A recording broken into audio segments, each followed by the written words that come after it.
Princess. I'm streaming. He uses his little can. This thing is almost over, but it's like this guy tries to send Singer like an acid bomb because he wants her so bad. I don't know what I should put next, but I know this. I know what this is. I haven't seen her cover it though. So maybe I'll put that next. Anyways, this is the Batmobile. This is how it's looking. This is the rest of the Legos. Sorry, Gibson. I scared him. So I actually get to do the bags now, which is great. So, yeah. Let's get started. Canister that he's been preparing to put the acid into. He mixes water with black paint, puts it inside, shakes it up, lets it spray all over her.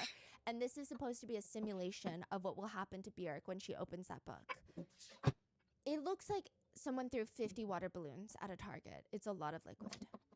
Dense liquid. It's not like a mist. Gotta cover the foot. Like it would work, and it would be bad. It appears fatal. I mean, it gets all over the cardboard, Björk's face, neck, chest. What do you mean, what doing? Ricardo steps back to admire his work, and he grabs the camera, and he shoves his face in the camera. I'm covering my feet. That's what I'm doing.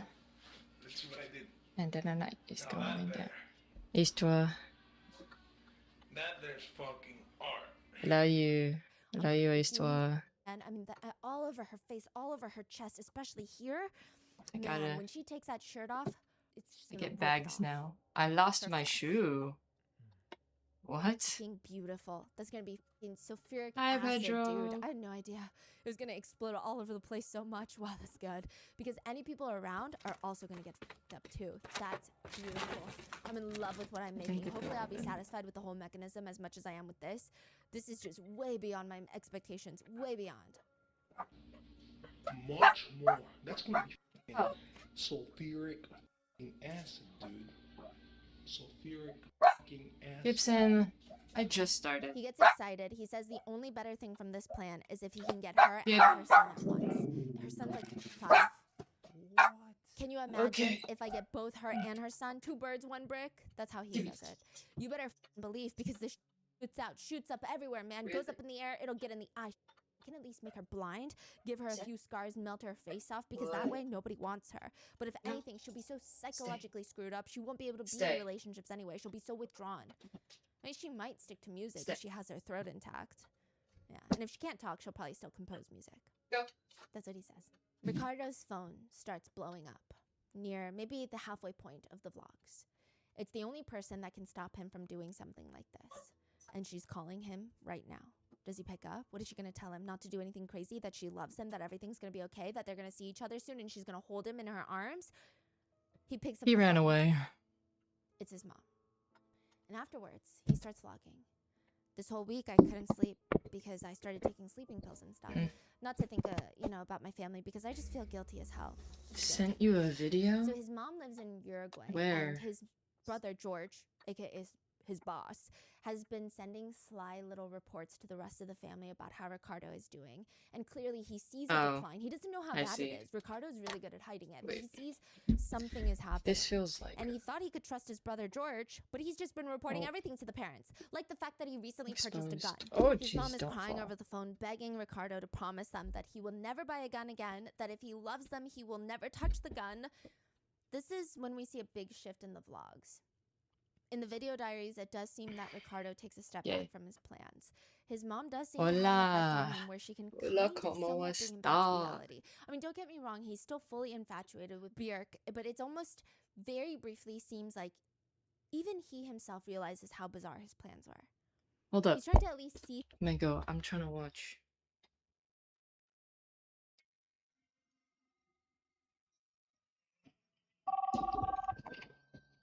Hello? Dean, great news. Wasn't easy, but I found a heavyweight cleansing ritual that should do the trick. Bobby, that's great. Except Sam lost a foot. He what? Thanks, Bobby. Again. What? Look out for your brother, you idiot.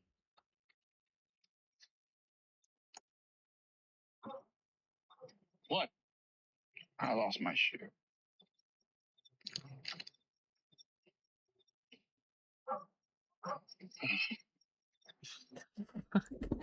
What?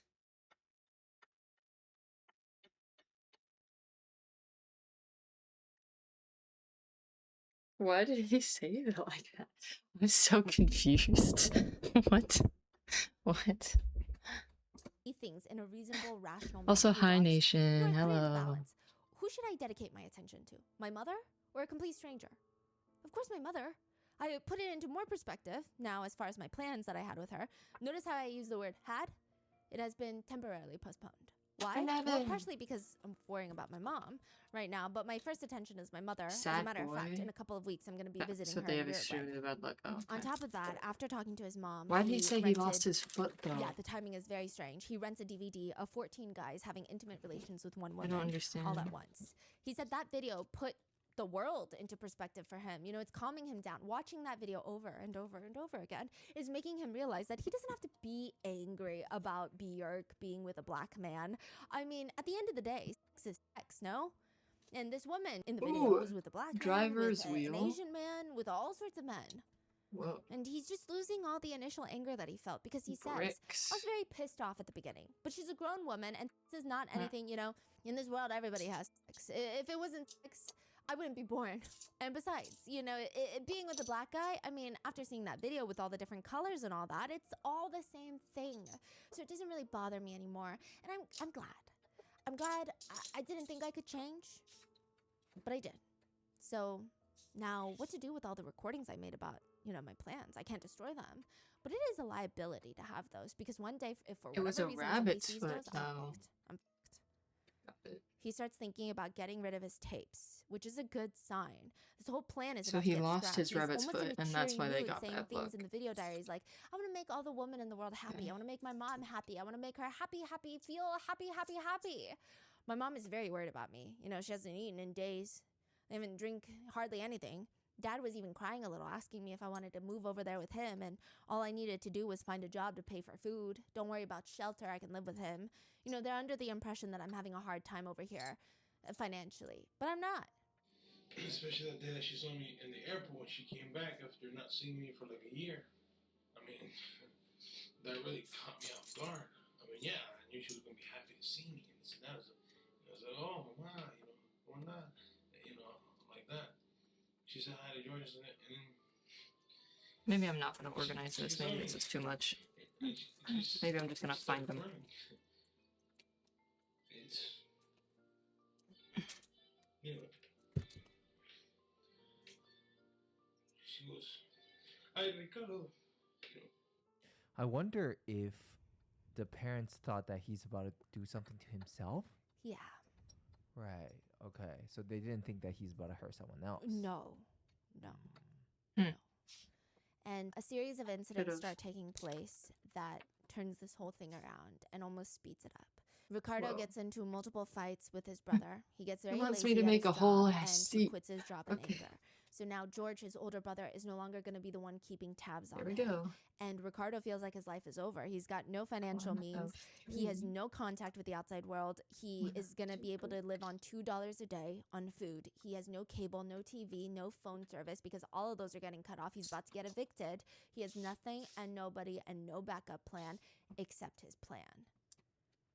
So he just casually vlogs again with his hair shaved. I'm going to do it. He starts ranting. She was the chain that was holding me to this world besides my mother. I mean, that sounds horrible, but the chain with my mother is because I feel debt to her. You know, I owe her. But with Björk, it's not like that. I have this link that's love. Anyway, this link that was holding me to earth each day is gone. Is what I'm doing an act of vengeance? I'm not exactly sure, but I'm going to destroy her. God damn it, you know? Hey, I wasn't asked to be a part of this. That's the problem with having kids. This is the problem. The people have kids for selfish Taco. reasons. Hi, For Mama. selfish reasons. How are People you? avoid I childbirth love control you. for Thank you selfish for the reasons, resub. okay? And you have to Or ultimately pay again. for every mistake that you make. I love you. That is the problem with having kids. You Wait, know, what about kids? I'm he's making basically the saying this chairs is for the his parents' Batmobile right fault. now. Look at it. You can raise them Oh. the best you can and this and Look that, and at they can it. end up all screwed up like me, okay? Wow. It could be a lot worse, but nonetheless, It's I'm going gonna so bring my good. parents I and my finally family a lot got of to the pain, part a where lot of I'm shame. just I was doing not asked. the None of us bags are asked to be brought into instead this of world. just It is a crime. everything. It is a fucking crime It is looking to good. bring I'm back to children where into I this world, was. and you shall And pay for it. this is the And first we live new in a world step of monsters. Do you from, understand that? A like, world of monsters. in a I'm year. gonna die with the monsters, so I will die as a monster. I'm not gonna die an innocent man. And I held up as long as I could. My original plans were for my parents to die and then for me to do this shit, but hey, Wow. things change. Things What is he change. talking about, bro? Things change. I mean, this is gonna destroy my family. This is gonna be a skeleton in their closet, but I can't live for them. If I'm gonna live, I have to live for myself. I can't do this. I can't be alive to please others. It's not gonna work. I'm too selfish for that. So, I mean, I'm sorry, but hey, I gotta do what I gotta do.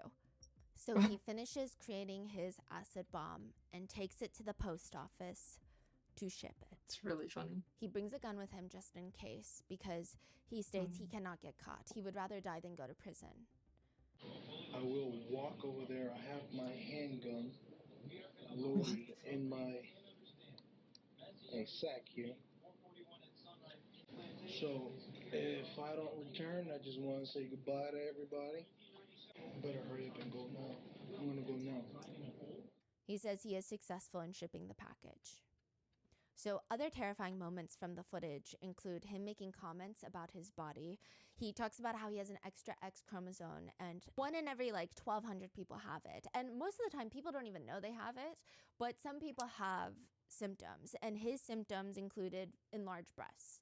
So he's stating even when he is thinner, he has large breasts. He just has a lot more breast tissue. So he becomes just heavy. has Yeah. gyno? So at one point, he is ranting about that. He also Womp holds womp, up a bro. giant power tool, and he states that he can't use it, though, because his neighbors are going to hear the power tool. And he comments, "This is like me having a big dick. It would just be pointless. I still can't use it." In another segment of the video diaries, he's rubbing his eyes, stating that he has all these allergic reactions to the chemicals that he deals with on a daily basis as an exterminator. And he comments, scratching, "Oh, the pain hurts. My body is sending endorphins." You know, like the expression, "Oh, it hurts so good." A lot of that can be applied to sex too, especially for women. They're getting What? around, you know, and it hurts for some, but it feels so good because of the endorphins. What? There's another point in the video diaries he starts talking about how I'm he was on the pretty road sure and he saw a that car that intimate flipped relations over is 3 times not and supposed to crashed. hurt. He I'm and his pretty friends sure. pulled over and they see a bunch of girls get out of the car, maybe in their 20s. One of If them it had a hurts, busted lip, the something other one is had a wrong. broken ankle, had blood from her head. So they stopped to help and wait for the police. One of the girls was clearly in shock, major shock. She looked good, but she was in shock. Not like good, but like she looked Okay. okay. Mm-hmm. She's sitting down and he could see the outline of her private parts through her tights. Oh, And he said, "I'll be frank with you. I was not sexually turned off at all by the blood." That's all he gives us. He also mentions that he ran out of toilet paper, so he has to go back to using his hand. He also mentions how he is his worst enemy and he just needs the bomb to be mailed to London, and he is able to successfully do that, if you will. But none of it matters because it will be traced back to him, and he knows it. He knows he cannot outsmart the FBI, nor does he want to. He just knows he needs to get it to Björk, ruin her, and then he's gonna die. He says, "If they come bust down the door and arrest me, I go to prison, I get f***ed. I become a in prison, okay? I can't let that happen. I'm not gonna survive at all in prison." He starts preparing for his death. He says one final message to Björk. He says, "Dear Björk, everyone's safety depends principally on the fact that nobody wishes to kill them. We have come to depend on what we have called the goodwill of civilization. But Agatha Christie says murder is easy. It's unfortunate that we live in a world of monsters that wish nothing more in their hearts than to strip you of every possible joy in your life. So thus I introduce myself, to strip you of every possible joy in your life. I intend no lesson to be taught. I have little insight, no ideas, no solutions that can make any difference. I just want to make you cry. I really doubt any success in this attempt. This was, but just my low-risk mission. I am, though, ready to embark on my last attempt. Your death was not my intention. What you will give me is your pain, in exchange for my family's despair of my death. My death is really less related to my obsession with you. It's my unwillingness to partake in this world for various reasons. My mission, though, is related to you, because it is my last joy. What? Honestly, your only mistake was having caught my eye. I really should not blame you for not being what I wanted you to be. You being a mother, there is nothing more than I could take from you than your son's innocence. I would jump at the chance of disemboweling your son. slowly Ooh. hammering his kneecaps into a bloody pulp in your presence, tear into his flesh, to consume his flesh, to become one with his flesh, to enter new worlds with your pain becomes my sacred key. Well, I am a realist, though. I will just bury a bullet in his head. It's easier. I'm not crazy, I just pretend to be. No. I want her to stay You're and definitely suffer. There's no crazy. point in me destroying life because what? It's over then. No more pain. There's no more satisfaction I can get from that. Alive, maimed, all destroyed emotionally, okay? It's so much more, a much sweeter revenge, you know? The French say that revenge is the dish best served cold. You know what? Oh man. It's a dopamine rush every time I think about it. Every time, it's because of the revenge factor. It's an alleviation of the pain. So it's a joy or alleviation of pain. That's basically the purpose of life, to get dopamine rushes and avoidance of pain. So I want to do this. It's not because I have to. It's not because, you know, all the voices are telling me to, or God told me to, or my dog told me to, or demons have spoken to me. I want to. I am in complete control of the situation. No one else. My mind. Me, myself. I don't know what he said. Me either. But remember how he shaved his head through the video diaries? Well, now he wants to fully get rid of all the body hair on his face and head. He uses a pair of scissors to cut hair off of his head, which takes just as long as you would imagine, a very long time. He uses the scissors to cut off his eyebrows. Honestly, he looks very terrifying, and I'm sure it has a lot more to do with the fact that he keeps like demonically making faces at the camera after this. He doesn't talk much in the very last tape. He just slowly starts using face paint to draw red zigzags over his face. Like an artist doing a new project, he takes his time and he uses a small paintbrush. And then he uses the green to fill in the other marks, like a stripe. Oh, also he paints his nipples red. Is there a reason, meaning? Yes. So he says that it's going to help his family. He says, like, this way, if George finds me, you know, it won't be that much of a shock. It'll be a depersonalized type of thing because I look weird as and I hope that'll be a coping mechanism for him. So I'll look just so unrealistic and unlike myself, so that should help. I mean, I do feel really sorry for their pain sometimes. But I don't think so. I think this is like his way of trying to be artistic and weird. He sits down and he plays his favorite Björk song called I Remember You and starts preparing himself. He starts breathing very, very heavy. A lot of netizens have stated that at this moment, it almost seems like he's having a battle in his mind where it almost appears that reality is fighting to take over. And there are moments where it seems like he's about to pull himself out of his bizarre plans and his fantasy and perhaps come back to reality. But alas, he does not. He starts breathing very heavy, almost like he's hyperventilating, and then he self-exits. At the end, you hear his body make one last breath. It's like a gurgling noise. Ricardo's family were notified of his death, and they knew he had been struggling with his mental health, but it had been that way for most of his life. But because he had recently been seeing a therapist, he had sought out a therapist. He made the initiative to get help. They thought things were looking up. So side note, during all of this, Ricardo was seeing a therapist. And to be fair, the therapist did not notice anything alarming about Ricardo's behavior. And I don't think this was a case of a therapist or a family being totally negligent. But Ricardo sought out professional help just so he could get prescribed anti-anxiety medications because he didn't want to feel anxious about his plans. He didn't want to feel anxious when he went to the post office to mail the box. Are you kidding me? None of them knew how bad all of this had gotten. I mean, he was pretty secretive about it. They were constantly checking up on him, his family, and he vlogged about it. Like, they would come check up on him and he would have to hide all of his supplies. It does seem like they did make as much effort as they could with their current situation and their own personal lives going on. So one group of people think that Ricardo is a very sick man that tried to talk through his very confused feelings and thoughts to a video camera, that ultimately he was sick and troubled and he needed help. Some people stated that they can't help but feel bad for him. Another group of people believe, yeah, okay, he's very clearly a sick man. We feel sympathy to a degree, but why do sick men keep victimizing other people? Like, why do people always have to become victims when a man is sick in the head? I mean, you could argue there's lots of sick men, there's lots of sick women, there's lots of sick people everywhere. They don't send acid bombs to their favorite celebrities because they're sick. Yeah. I mean, what are your thoughts? Which group are you in? Because even though the acid bomb was intercepted, it did not physically hurt anyone. I'm sure the harm was done to Björk and her team. She made a public statement afterwards where she stated, I was very upset that somebody had died. I couldn't sleep for a week, and I'd be lying if I said it didn't scare the fuck out of me. That I could get hurt, and most of all, that my son could get hurt. But she still sent flowers to Ricardo's family. because they too lost someone special. Well, it's just kind of a very sad thing, obviously when somebody shoots their face off, it's terrible. So it does seem like everyone is agreeing that Ricardo's family did try. It doesn't seem at all like they're just like this negligent family that was like, okay, whatever, you go hurt people, we don't care. She said, I just find it very sad that people get into that kind of state, Well, I'm very upset, obviously.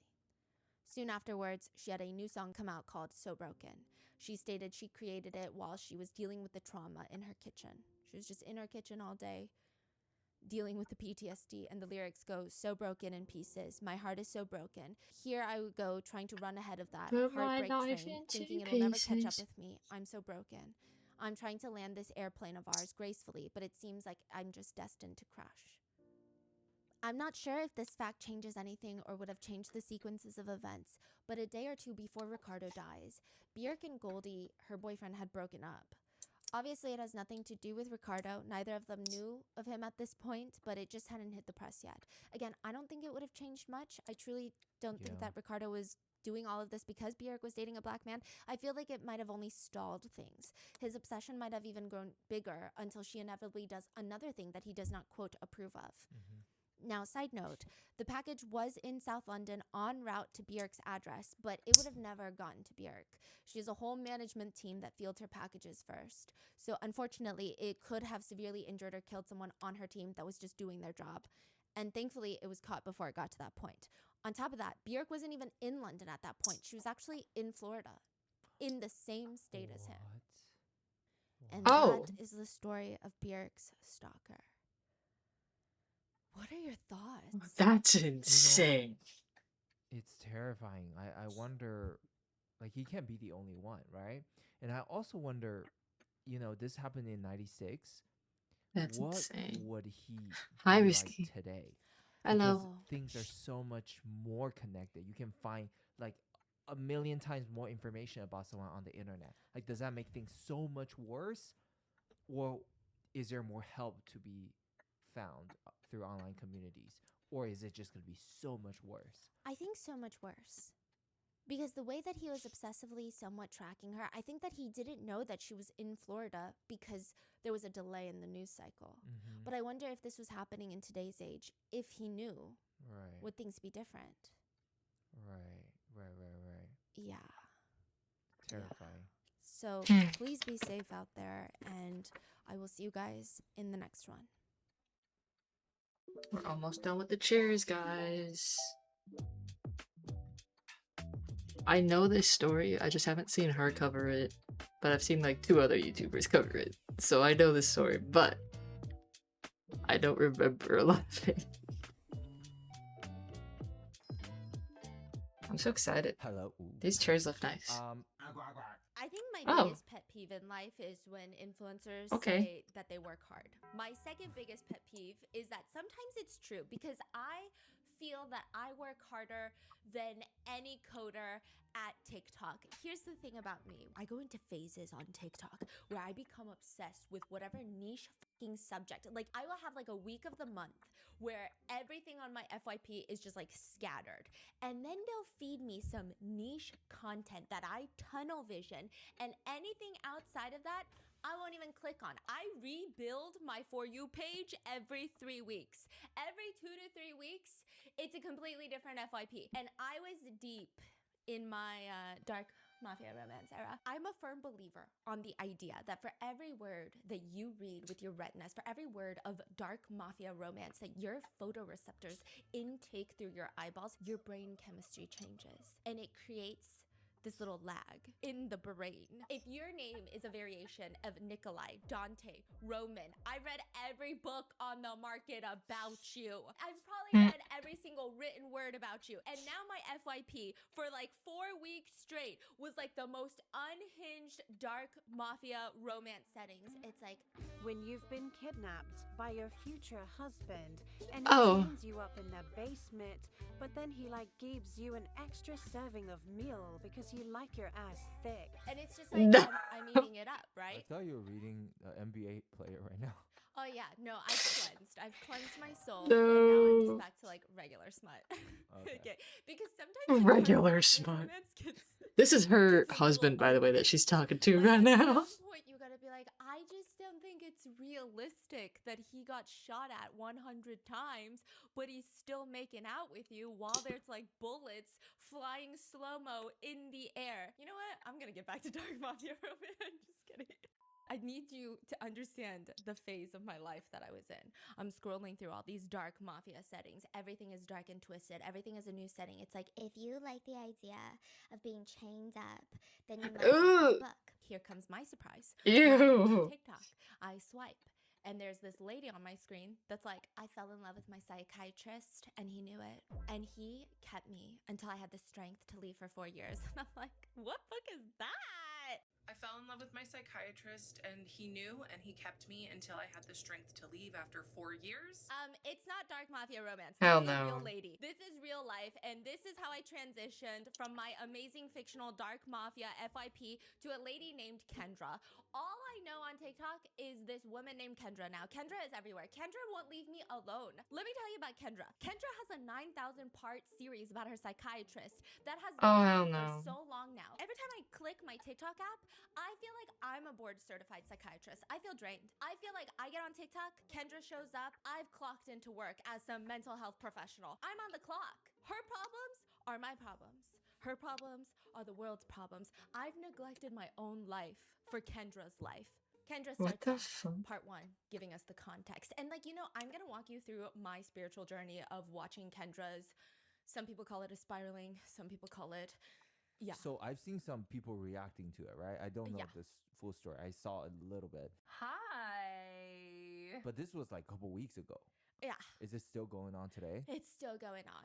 Okay, It's- so she's actively posting as we speak. Yeah, and it's like actually very frustrating because I have genuinely, I don't know how to rebuild my TikTok FYP. Like, I get on there, I'm drained because like the first 5 videos, I swear if I open this app right now, it's gonna be Kendra, it's gonna be about Kendra, Kendra's gonna be live, Kendra's gonna be talking to Oh. Henry.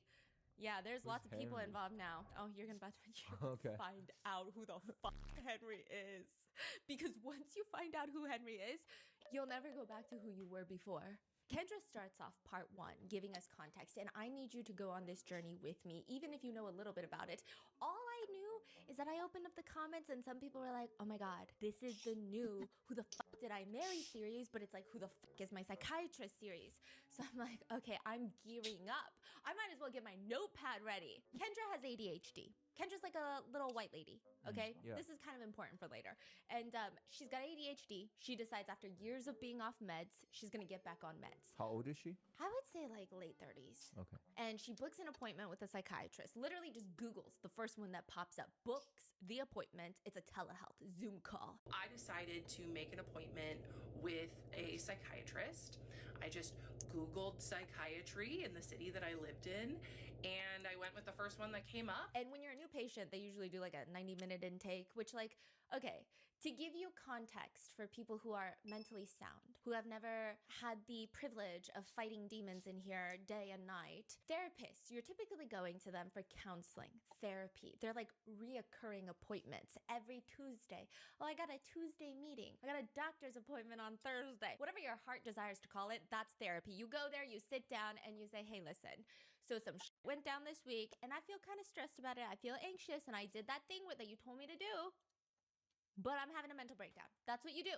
It's primarily talking. You do like cognitive behavioral therapy, stuff like that. It's amazing. Then you have psychologists. That's usually what we talk about on Rotten Mango, okay? So to my knowledge, most of the time they don't do weekly sessions. I'm sure some of them do, but they're mainly there to offer detailed assessments and offer comprehensive psychological testing. So you go there and maybe you're with them for like 3 weeks, like 3 appointments over the span of 3 weeks to go through intensive testing. They study and observe your behavior. Like you're not really just sitting there the whole time. And then you're like, okay, see you next Tuesday. Mm-hmm. They'll work on criminal cases to assess and observe the defendant. It's not like you go to jail for talk therapy. Then you got the psychiatrist. These people, I feel like I can say this because my sister is a pharmacist. They're like legal dealers. That's what they call them. Okay. I mean, that's what pharmacists are. They're like, you got the street dealers and then you got the legal dealers. They're prescribing you meds. They prescribe you psychiatric meds. You see them like 15 minutes of a month. and they monitor your dosage. They don't ask about how your day, they don't ask about your relationship, they don't ask about your parents, they don't ask about your childhood trauma. I mean, sometimes they might if it's relevant or if you're trauma dumping on them, but usually the Zoom call goes something like this. Hey, how are you? So how do you feel? How have you been? How are things? Great. And how's sleeping these days? Like, is sleep still good? Has that gotten fixed? We changed your dosage, right? You're like, yeah. Okay, sounds good. So same CVS? Yeah, thanks. And then you hang up. And that's who she's That's the talking about? psychiatrist. Oh She's my not even God. talking about her therapist. Oh. I mean, I guess you could tell them your life story, but like truly, they're in and out of that telehealth session. They're like 15 minutes in, 15 minutes out. They know nothing about my life, really. I mean, they know some things like I got anxiety, but they don't really know anything else about my life. She does the intake. First appointment with the doctor. She's like, okay, I notice a few things. First of all, smoking hot. He's hot. And this man is my age, and I can't help but notice that he's pretty attractive, this psychiatrist. Hot, hot, hot, okay? And I'm like, you know what? At this point, I don't know anything about Kendra. I'm like, okay, I mean, you're brutally honest, and I like it. Like, tell me what's going on. And she's like, he's hot, he's my age, he's attractive. Is And she single? she's on and off single. Mm. Kendra is, Okay. Did I Kendra's build a it the wrong whirlwind. way? So she's like, but when I tell you that I've had a lot of couch time in my life, a lot of therapy, and I'm like, I did. that's fine, me too, okay? I just went right into it. I trusted him enough. Of course, why wouldn't I tell him about my childhood trauma, my daddy issues, if you will? To tell him about my childhood trauma, my daddy issues, if you will. And I was like, I don't know, Kendra. I feel like that's not really what you do with psychiatrists, but that's fine. She's like, what I went through of all that relationship trauma that I had, I was 6 months sober at this time, but all the drinking, the substance use that I used to do, and he just like listened and nodded. And I'm like, I don't know why you're telling your psychiatrist this, but it's actually like very professional that he's listening and nodding. I feel like my psychiatrist would be like, oh yeah, okay, well, My next appointment. Anyways, yeah, so yeah. let me know if you're still shitting. I'll see you next month. Okay, like that's pretty much what he would do, but like he's listening, he's nodding, he's ever professional. And like that's the thing with psychiatrists. They're still mental health professionals at the end of the day. They're doctors. Like they have to be good at listening to their patients. Like they're gonna be connected to you. And she's like, exactly. He was connected. That's the thing about psychiatrists is that they're good at pretending to listen. They can appear connected, but that doesn't mean that they're always connected. So I just felt really seen. You know, so I felt really seen. And I told him, I was like, look, I don't want to be on stimulant meds. And so you know what he did? She's like, he fucking listened. He put me on like a low dose non-stimulant ADHD med. And at this point, I'm like waiting for the shoe to drop. And I feel like this is going to become a reoccurring thing. I keep watching, I don't know, 9 gajillion parts of this, waiting for Kendra to be like, that was the moment, Kendra. Like, I see your vision, Kendra. I see and I feel what you felt. And I'm like, maybe this is the time. But she's like, so he did exactly what I asked him to do, like a doctor. And he just made me feel seen. And I'm like, what do you mean seen? Like, did you send him pictures? Like, were you naked? Like, what do you mean seen? Like, this feels normal. And then she's like, he just like cracked jokes and he was impressed with the running that I do. He was really, What are really you funny talking and about? cracked jokes and told me he was impressed with my running that I would do. The running? Yeah, so I guess she would make small talk. In the Can we make beginning fun of her every appointment. glasses? Like, you know, every Zoom call telehealth, you're like, oh. She's running out there? Yeah, she's like marathoning, and then, you know, the doctor's like, what have you been up to? And you go, nothing, but I can't say nothing because then, I mean, you're my mental health professional, so like, I'm just gonna say pickleball. I'm fine. I'm totally fine. So she's like, I'm running. So he's like, oh yeah, that's impressive. Small talk. Maybe I'm missing something. Which, like, I feel like I must be, because if you're gonna levy accusations like this against a mental health professional, like a doctor, you gotta give us something, because these are public accusations. And she keeps telling us, she keeps interrupting her story to be like, I am doing this to help you and other people. I would really like to discuss what happens when we fall in love with our mental health professionals. And most importantly, the fact that there are so many people, especially men, that are emotionally dead inside, that feel called to go into psychiatry and therapy so they don't have to feel their feelings, but they can feed off of the vulnerability of their mostly female patients. And this is where I started Um, getting a little bit stressed. that sounds insane. Because I'm like, okay, this might make it harder for people to reach out to mental health professionals, but like, it's fine. Okay, let's see what she has to say.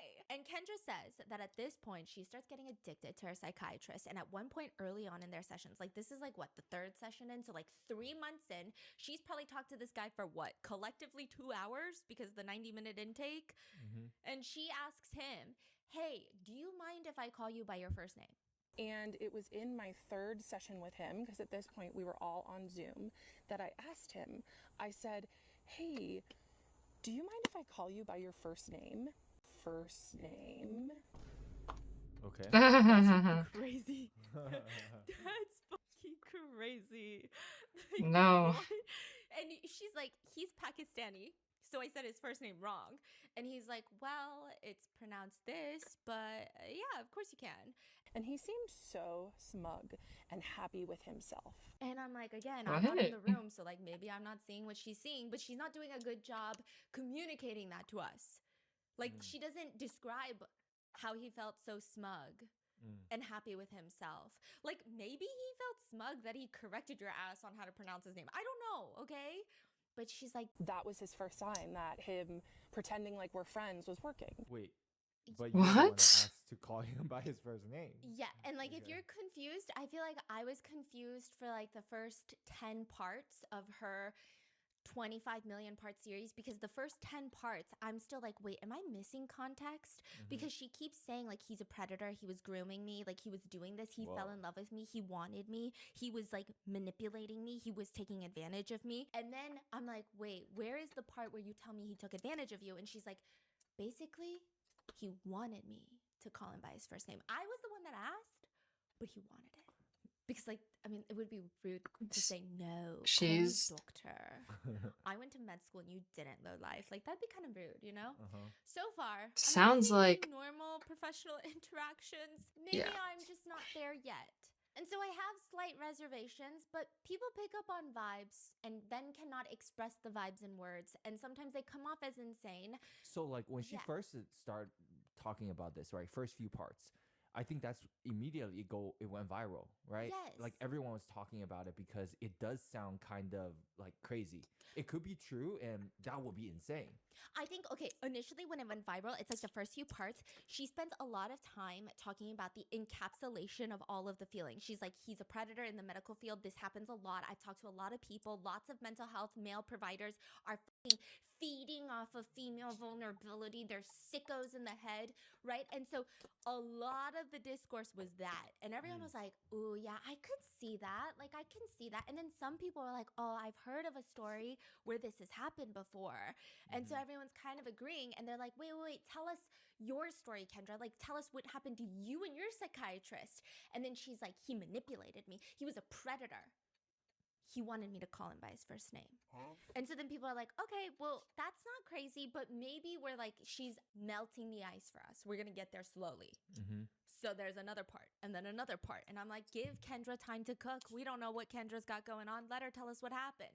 Now, side note, she does later say it kind of probably was not the best idea to call him by his first name. She says, and to be fair to me, I had only ever been to therapy before. I didn't realize that, you know, it's important to call your doctor last name. I mean, I did know that. I did it with all my other doctors, but it just showed that the boundaries were blurring, and he liked that. and I'm like, Kendra, you're starting to lose me a little bit, but I'm still here and I'm still listening. We're all here, right? We're all here for you. And she's explaining. After that, she starts calling him by his first name in the sessions, and he's just cranking up the heat, making them friendlier and friendlier in each session. And we're all like, what happened? She's like, he would ask me, how's your bowels? And then he just started turning up the volume on us being friendly. He would ask me after the meds, he said, how's your bowels, bladder, and appetite? And I would say they're all normal. Yeah. Yeah. And she was like, ooh, my bowel. Yeah. And the medical professional was asking if you're okay. Like, I would hardly call that first date material. He's asking. But what did she say though? Okay, so she's basically like, oh, this is where it gets a little crazy. She's saying that he would ask if she has thoughts of self-injuring. which is a big thing, especially if you're starting new medications and specific medications. And she was just like, I was special to him. And then on our 6th session, when things were really, you know, the chemistry was starting to be there before, like, I didn't realize it. I was like, oh, this man is just friendly. He said, I have to ask this because it's a special interest of mine, but is there any thoughts of harm? Like, I was special to him. That's literally what she says. Whoa. Yeah, like he asked me, and it was like I was special to him. And I'm like, A chair. I'm starting to get Wow. very stressed right Fully now. reclinable. Like this. That's insane. Anyway, if I love you that. have been also Okay. lucky like me to be blessed with Let me genetic issues like show we you. are, Hold up. okay, and you've had countless psychiatry appointments. Perfect This is size. so run of the mill It's the stuff. perfect size. It's It's just actually. like, what's your name? What's your date of birth? Hey, are you okay? Like that's it. And she's like, I was special Perfect. to him.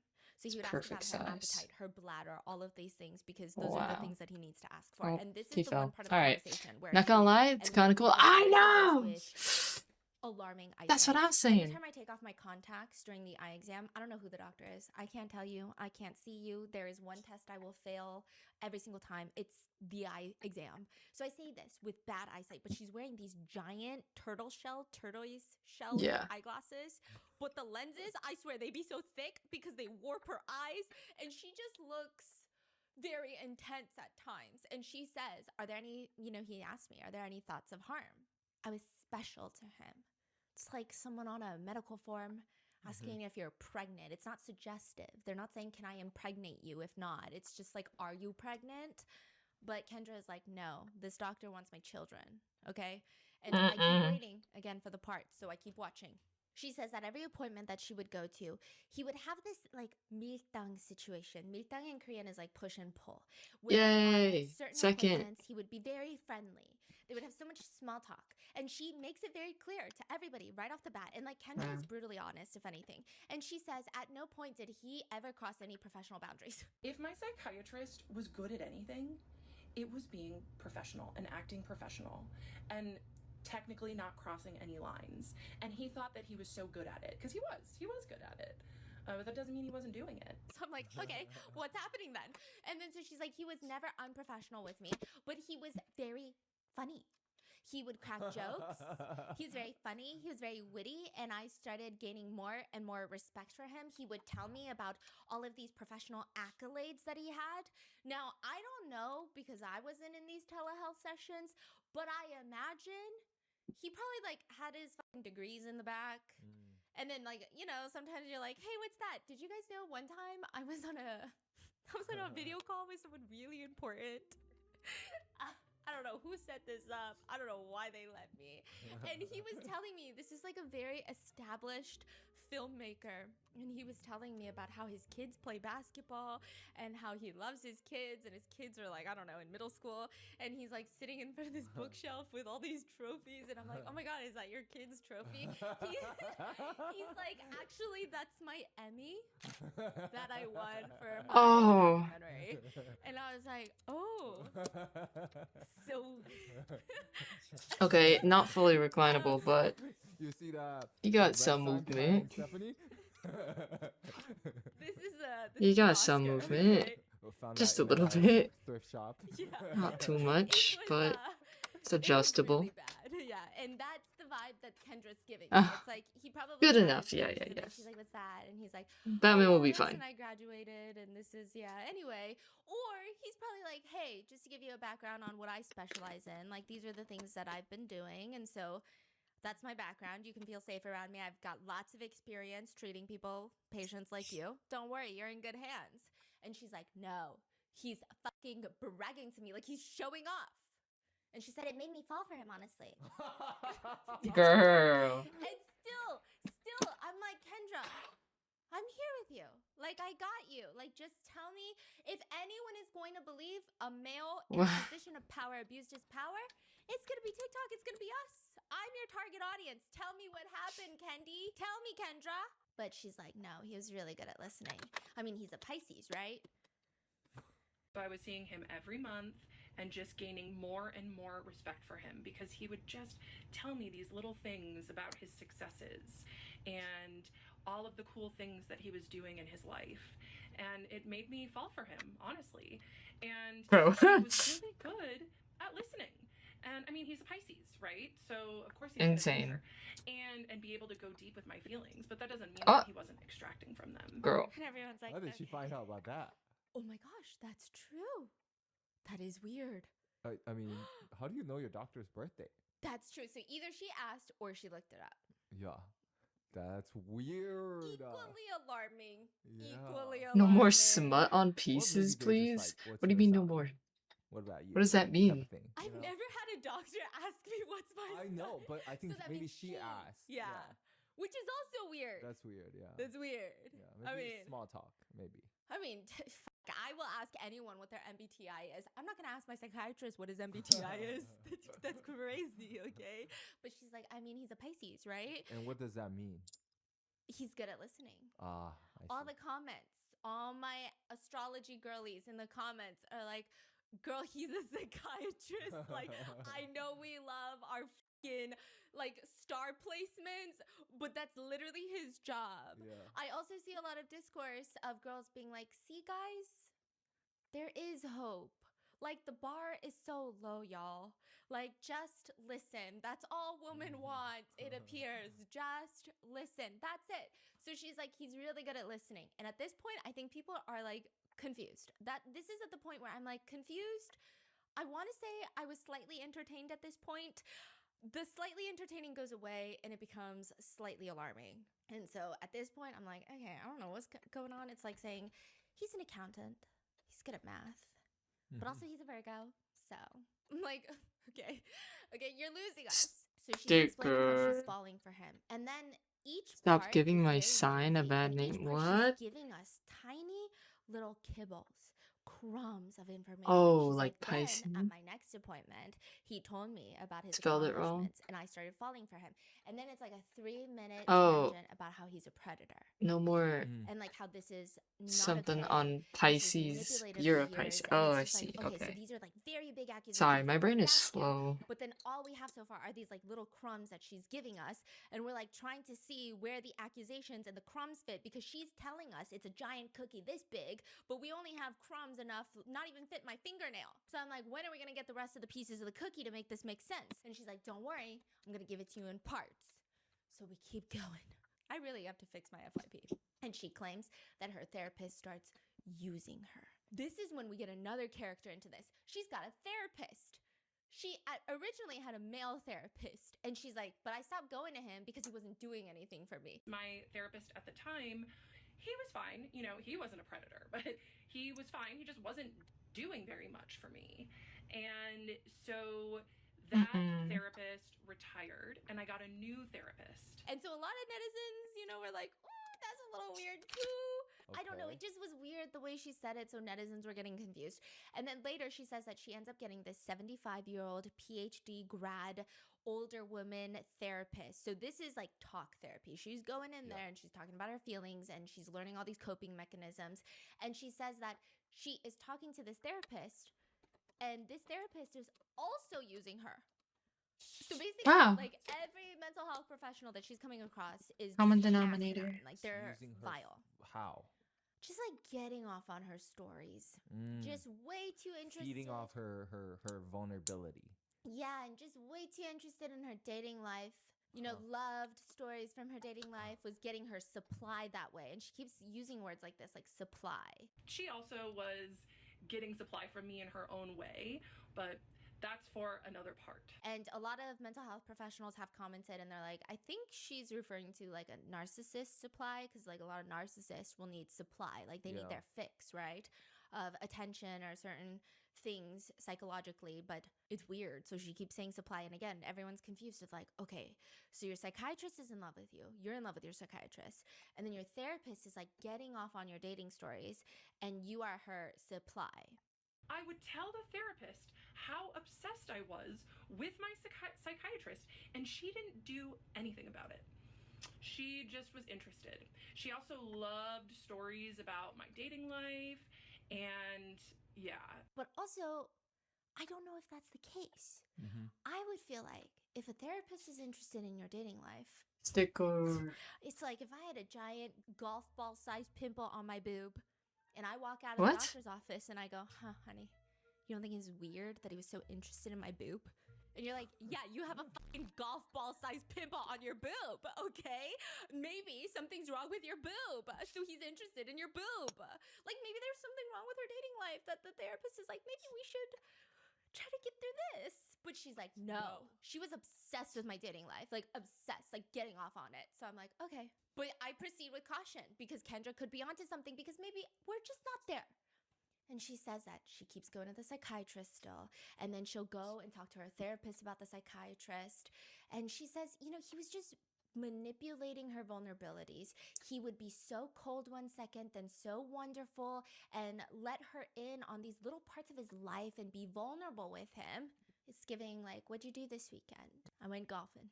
Some sessions he'd be warm and kind and wonderful and let me in on little parts of his life and like be vulnerable with me or pretend.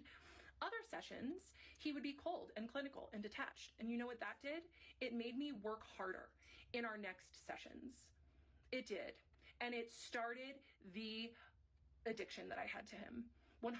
And he knew exactly what he was doing. This man gives lectures on trauma and attachment theory. He used his psychiatric training to manipulate me and get me hooked. And guess what?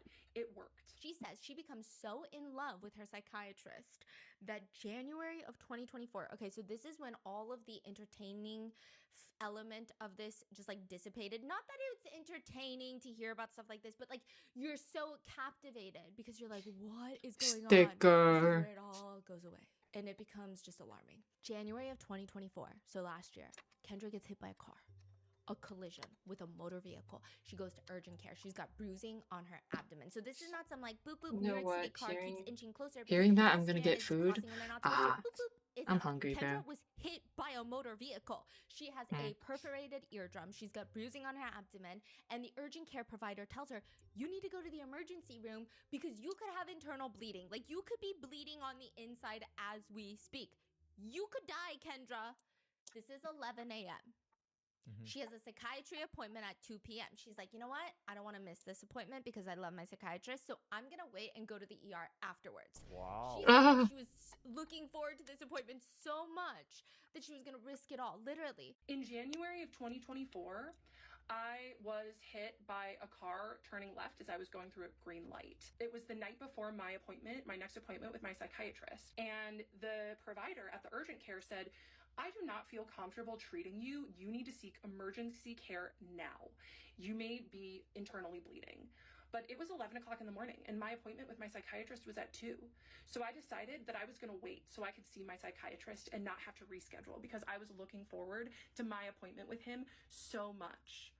I look back at that time and I'm just like, oh my God, I put my own life under seeing him. I was fully addicted to him at this point. So this is when she says that she shows up to the appointment and she's like, hey, guess what? I might be bleeding internally. And she says, and I told him that I may be internally bleeding, and he didn't stop the appointment. He didn't say, you need to take care of yourself. Go get emergency care now. He let me continue and just tell him about how much I loved him and how grateful I was for him. Because that was really what most of our appointments were, is me just like pouring myself out because he was so good at the intermittent reinforcement. Yeah, I got some warmth from him that appointment. Which, like, this part I was confused by because I guess at face value it is a little weird.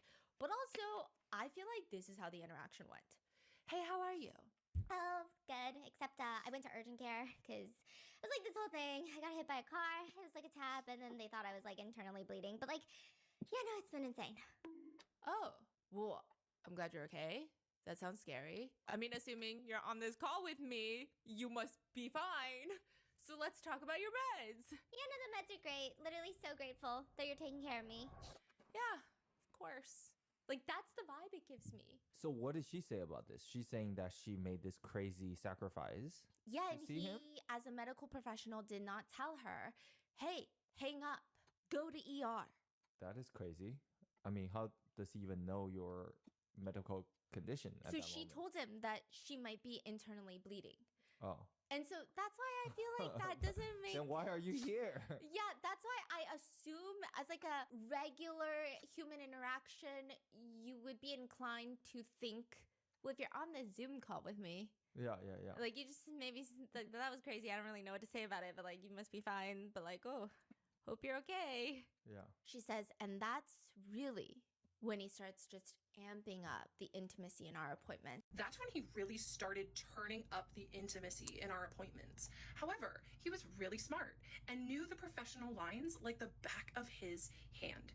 So he would comment on my appearance, but not compliment my appearance. What does that even mean? Like, Oh, you're wearing glasses today. And she's like, you know, it was very intimate. And he, you know, he knows what he's doing. He's not crossing any professional boundaries because he's too smart for that. She believes that she's not the first victim of his. So she's like, he knows what he's doing. And I'm like, you know what? I get it. Like sometimes it'd be like that. So like, weird. The sometimes you're speedometer reading is on between the lines wheel. of tone, and like maybe we're just still not seeing it. And she seems so confident about this. So I'm still kind of with her at this point. I'm like, okay, like maybe he said it really creepy. I don't know, right? But she doesn't ever say Sure, that. speedometer She on the doesn't say, like, wheel. he said it's so creepy. Why not? Or I would come on screen and he would say, oh, you're wearing glasses. And of course I felt seen and excited that he was noticing these things about me. So it's just like he's noticing things, which I'm like feels like he's just like maybe an awkward person like me. Like if I'm on a Zoom call, I'm like, I love your curtains. I like your blinds. yeah, like I can't have a moment of silence. Like maybe it's that. But she's like, no, this is, and at this point we still have sympathy because I feel like she might not have anyone in her life that makes her feel seen and heard if she feels that seen by someone commenting on her changing her optical appearance, you know, like putting on glasses. but okay, so at this I'm point, crazy. the internet is already kind of ripping into her, correct? Yeah, they're like trolling her. Her comments are probably not good. No, it's And really bad. does she ever address the comments? Yeah, she's just like very angry. People are asking me what my mental health diagnosis is. I do not have BPD. I do not have psychosis. I have ADHD, and I was experiencing extreme limerence with my psychiatrist. You all did some nasty work last night, and I had to turn off comments. It seems as though many people view what I'm going through as a crash out, what I'm doing as a mental health spiral. A lot of people think she might be going through some sort of mental health spiral very publicly. And if it were just that, if someone is just going through a mental health spiral publicly, I don't even think I would make a video on it because that's just kind of weird. But the implications of her whole TikTok series is actually pretty bad. Like the consequences of her actions are really could be very bad. Like what she's saying about all these mental health professionals and blah, blah, Yeah, blah. and so like you can have sympathy for someone if you feel like they are maybe not in the best place mentally, but also at the same time you can point out how what she's saying is so dangerous to other people who are seeking out mental help, and also dangerous to her psychiatrist in question. What do I do with extra pieces? And also to the people that watch her videos because she's a coach. Hold on. She's a coach. Okay, so we're just gonna keep going.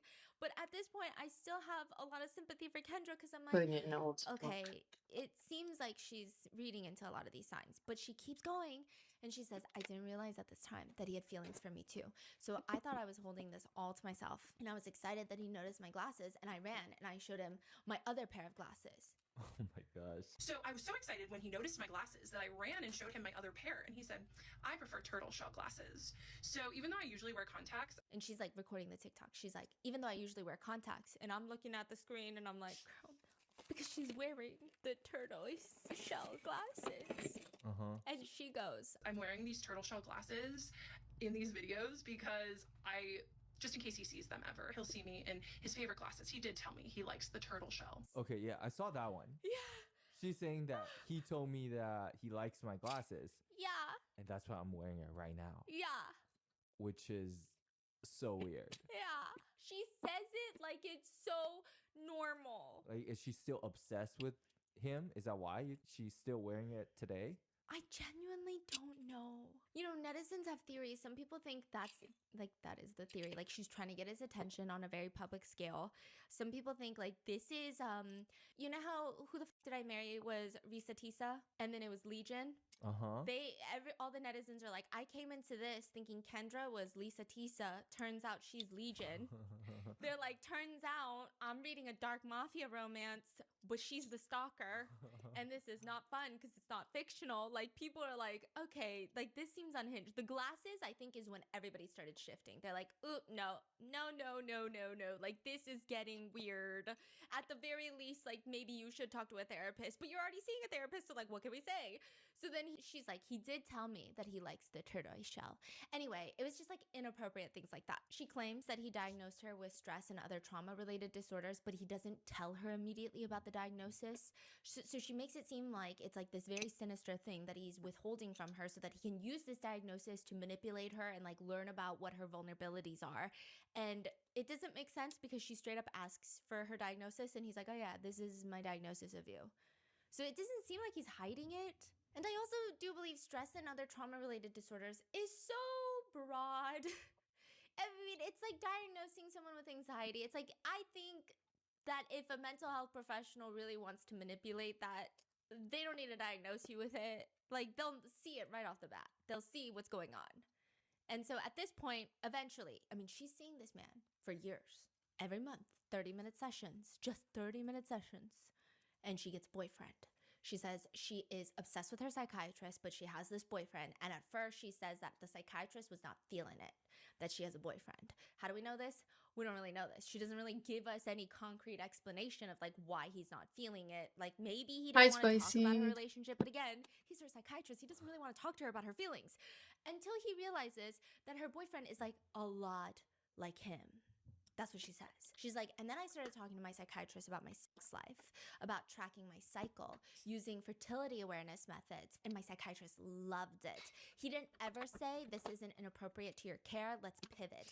He just let me talk and talk and talk about my sex life. And I didn't get too deep, but about a year and a half in, okay, side note about this. Some netizens thought that this was really bad. They're like, okay, yeah, this is the moment where I am on Kendra's side because maybe he is getting off about these sex life conversations. However, I will say that a lot of medications impact your sex life and sex life impacts your mental health. Yeah. And it impacts your relationships, even your own self-image issues. And so a lot of, especially like antidepressants, SSRIs, they're going to mess with your sex life. They're going to mess with your sex drive. And a lot of patients, what mental health professionals were saying online is they feel really uncomfortable talking about their sex life. And so doctors will try to encourage it so that you can open up to tell them, hey, these meds are not working and it's ruining my marriage because like I can't get it on. I can't do anything, and now we got another problem because now my marriage is crumbling. I don't know. Like they're saying things like that. Like it's uncomfortable. You want to be open so they don't feel shamed or embarrassed that maybe they're not performing in a certain way like they used to because of the medication. A lot of the psychiatrists are like, this is literally not. It's as common as being like, hey, are you shitting? It's like the same thing. Are you sleeping? Are you shitting? Are you having sex? Yeah. Obviously, if you're of age, right? But again, we don't even know what exactly she talked about. No. She's just saying, I'm talking about my life, but we don't even know what extent. No, but the extent that she tells us is like her cycles, her menstrual cycles, like tracking her cycles. That sounds very normal. Medical. Yeah, that sounds like very medical of like, oh yeah, so I'm making sure my menstrual cycle is still good while I'm on meds. Okay. It's giving that, but she doesn't tell us in depth of much anything. Just that he doesn't stop the conversation. And psychiatrists online are like, of course he doesn't stop the conversation. He needs to know this to provide care. But she's like, that's crazy. You know, he liked this information. And so about a year and a half in, of 30, 45-minute sessions a month. I don't know, how long is that in a year? How long is that in a year? 6 hours. 6 hours. Bruh, I think I spent more than 6 hours watching her fucking series, okay? So like, it's really not a lot of time, especially over the span of a year. So a year and a half in, she starts sending her psychiatrist emails about how much she liked him and how grateful she is. And she would put like a bunch of heart emojis. Whoa. And she is saying, this is when he should have transferred my care. There is something that is called transference and countertransference. And I did go on Reddit and I was reading a lot of therapists, because there's like r/therapists, and they talk about how to deal with patients who have transference. So sometimes patients will come in and they say that it's actually more frequently female patients will come in, and if they have like a male provider, sometimes they will start developing almost like a trauma bond or almost misguided romantic feelings towards the male provider, because they finally have someone that's listening to them. And I think it blurs the line of, are they listening to me because my insurance is paying them like $500 an hour? Or are they listening to me because they care about me, right? And like when you're mentally vulnerable, it gets confusing and you feel like, wow, nobody listens to me, but this man is listening to me. And so you might have some sort of transferring emotion there. And the best thing to do is, once you notice it, a lot of therapists say it's actually pretty common, and you want to actually use it to help their journey. Like, you want to talk about it, and like, you don't want it to be like this forbidden elephant in the room. It's like, hey, maybe you're feeling these things because maybe you lacked that from your previous relationship, and these are the things that you are yearning for to find in your personal connect, like things like that. Like, you can use it to further someone's journey in their mental health, right? But then there's also something called countertransference, because people are saying, a lot of medical professionals are saying, hey, clients and therapists are made out of the same thing. We're all human. So sometimes therapists will start feeling very strong emotions towards their patients. Yeah, and that's what Kendra is saying. Yes, but from what I saw on r/therapists, it mainly happens with kids. Not in like the weird way, but a lot of therapists will have overwhelming protective instincts towards the kids that they're in therapy with. They cannot be as clinical because they feel maybe they want to protect the kid. And so it just is like, it's a lot to deal with. And like in those cases, you usually keep the patient. You just have to be better about like, okay, I need to maintain, just not get so emotionally drained and like not let these things. I see. Does that make sense? Yeah. But then sometimes a lot of therapists are like, hey, sometimes you got some very attractive patients and we're all human and it's okay. Like, acknowledge it, talk to your supervisor, transfer them out. Like, these are all normal things. Like, the minute that you make it taboo is weird. She's saying he should have transferred me out. But r/therapists are also saying you should not transfer them out immediately. It appears from most psychiatrists' opinion online that Kendra has transference. It doesn't seem like her psychiatrist has countertransference, okay? And so when you realize that your patient has transference, if you immediately transfer them out, it might exacerbate abandonment issues. It might make them start questioning, like, is something wrong with me? Like, why did they abandon me? Like, this is someone who's supposed to care about me, but now they don't care about me and nobody cares about me. And then like you could lead to a spiral. A lot of the times you try to work them through it first. And then if it still doesn't work, then I imagine the psychiatrist was probably getting advice from his supervisors and like people that he's working with of like, okay, now how do you go from trying to work them through it? If that doesn't work, slowly getting to the point where you transfer them. But then the email that she sent, do we know the context in exact, or is it more so just, oh, I tell him I like him, thank you, heart. It seems more like that, because so it's not like a wholeheartedly confession letter. She does confess that he's her crush later. So it seems like these emails up until this point are like, I like you, heart. So it's like, I imagine maybe it's also weird for the psychiatrist to overreact and be like, transference. Like, it could just be like, she genuinely really liked me. Like, yeah, or like she just communicates with heart emojis. You know, some people are like that. Some people have more physical touch when they communicate, and it's not like they're hitting on you. It's just like, you know. And so she's saying, she's emailing him. He never emails her back. But she's like, no, it's because he doesn't want a paper trail. Oh. And I would send my psychiatrist these emails just about how much I liked him and how I was so grateful for him and put in a bunch of heart emojis. And this is really when he should have transferred my care. But, You know, he waited. He liked what I gave him too much. And then I start emailing him my fun little emails, but he stops writing Sounds like back. he's scared, bro. He does not write back to my emails anymore. Because once again, he was really good at plausible deniability. But what he did do is he would take my emails and mention them in session. So he would still give me the attention that I was craving, but only under his structure, under his control, where there was no paper trail. And so she's talking to him and she says that he's liking the supply that I'm giving him. And she tells him that my boyfriend doesn't meet my needs. And my psychiatrist and my therapist are both like, you have to stay with your boyfriend. There's nothing wrong with him not meeting your needs. Even though my boyfriend did not meet my needs, my psychiatrist and my therapist both were like, you have to stay with him. There's nothing wrong with him not meeting your needs. And this is where netizens are like, that doesn't even make sense. But also, like, your psychiatrist and your therapist are saying it? I don't know. It's weird. So we just have to believe that her psychiatrist and her therapist, independent of each other, are both shady. And we haven't like gotten concrete proof on either of them being shady yet, but they're both shady. And she says she would go to her psychiatrist looking for emotional validation, and he would just drip feed her slowly, just like drip, little droplets at a time, leave her wanting more. She says wholeheartedly, and he took an oath to protect me, and he did not. He went right to work exploiting me, right to work grooming me. Like, and he was very successful at it. Like, she is saying this with so much confidence. And again, these are life-altering, potential medical malpractice, if not jail time level of accusations. Did she ever say who he is, or? She fucking says this is where I think people get upset with her. And I think up until this point, a lot of netizens could identify that maybe she's unwell mentally, or maybe this is a cry for help. I don't know. I'm not like armchair psychologist-ing her. I don't know anything, but people had sympathy until she said his name in a video.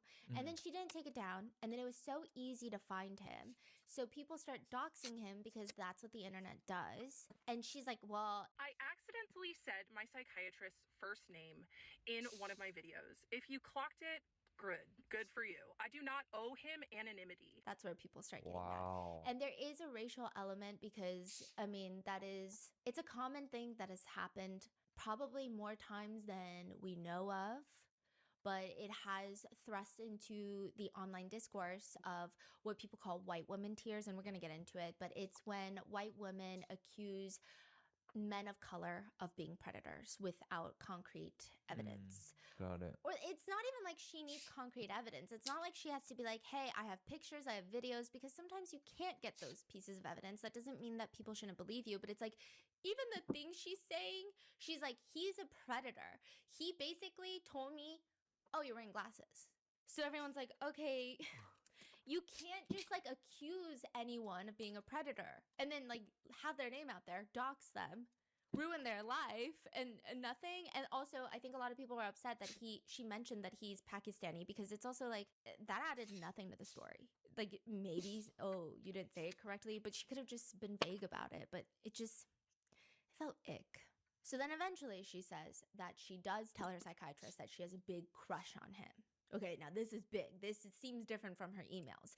I told him, I said, today we're going to talk about my intimate life. My psychologist, my therapist asked what your opinion on it was. And I told her that I don't talk to you about this intimate stuff because I have a crush on you. And he looked down and smiled so big in that moment. He smiled so big. And I loved it. It's so gross thinking about it. I don't know if he smiled. I don't know if this is true. He could be a nervous smiler too. And she says he smiled so big and I loved it. And she's like, this is so gross thinking about it. And then I proceeded to give him 30 minutes of nonstop content about my intimate life with my boyfriend. And I actually recorded the whole thing because I was so excited about it. But now it makes me sick. And so she does share this recording, I believe, at one point, but then it gets taken down because it's a violation or something like that. I'm not even going to look for that because I think that's crazy. But I have a feeling it's not crazy. But she's saying it's crazy. She's saying he can't even sue me for defamation because I have this recording. And I actually recorded the whole thing because I was so excited about it. But now it makes me sick. I can't even listen to the recording. Any ethical psychiatrist would have stopped me and said, Kendra, let's talk about your meds. Let's talk about your care. Felt so excited and nervous to share that with him because I had such a big crush on him at the time. And I recorded all 33 minutes. You know, if my psychiatrist wants to come with me and like sue me for defamation, I have a 33-minute recording of me admitting I have a crush on him and speaking about extremely intimate details. It was in that moment that he really, really should have transferred my care. That moment changed everything for him too, because that's when things really started getting deep between us. Wait, that's really confusing. She basically confesses her love to him and then proceeds to tell him about her intimate life with her current partner. Yeah, I think maybe she's trying to say like, I just think about you all the time. Oh, like even when I'm with my partner, blah blah blah. And I mean, she is saying that she monologued for like 30 minutes and he doesn't stop her. But again, you're not talking to like a random dude on the street. You're talking to a psychiatrist who's probably running through 50 million possibilities in his mind of how to help you in that situation. And I think the last thing is probably like, hey, so zip it, hang up. Like that's probably not what he's going to do. And so she says that she recorded it, which a lot of people are like, hey, if you recorded it and this is actually real, then you need to file medical malpractice, because if this is a real predator, then we need him not practicing. Yeah. But that's not happening. And I mean, it doesn't seem like it's happening. And so she hasn't done anything legally. It just seems like there's nothing on the 30-minute. I don't know. I don't know. And like, I know some people, a very small group of people are going to be frustrated that I'm giving this man so much benefit of the doubt. But like, truly, we haven't seen really anything. Yeah. And these are big accusations. Yeah, I think like if she has anything legitimate, everyone will be literally on her side. Yeah. You know, these are literally like the true crime stories we hear about, like predators. But she hasn't given people any legitimate things to worry about. Yes. Like nothing. And then everything she says, she spins it kind of in like a twisted way. But a lot of people are saying, oh, that seems very normal. Yeah. Like that seems like he's doing a professional job at trying to help you. Also, a lot of netizen comments are like, God, can't believe I'm defending a man. But like, same, okay? Same, girly pop. Like, I can't believe, right?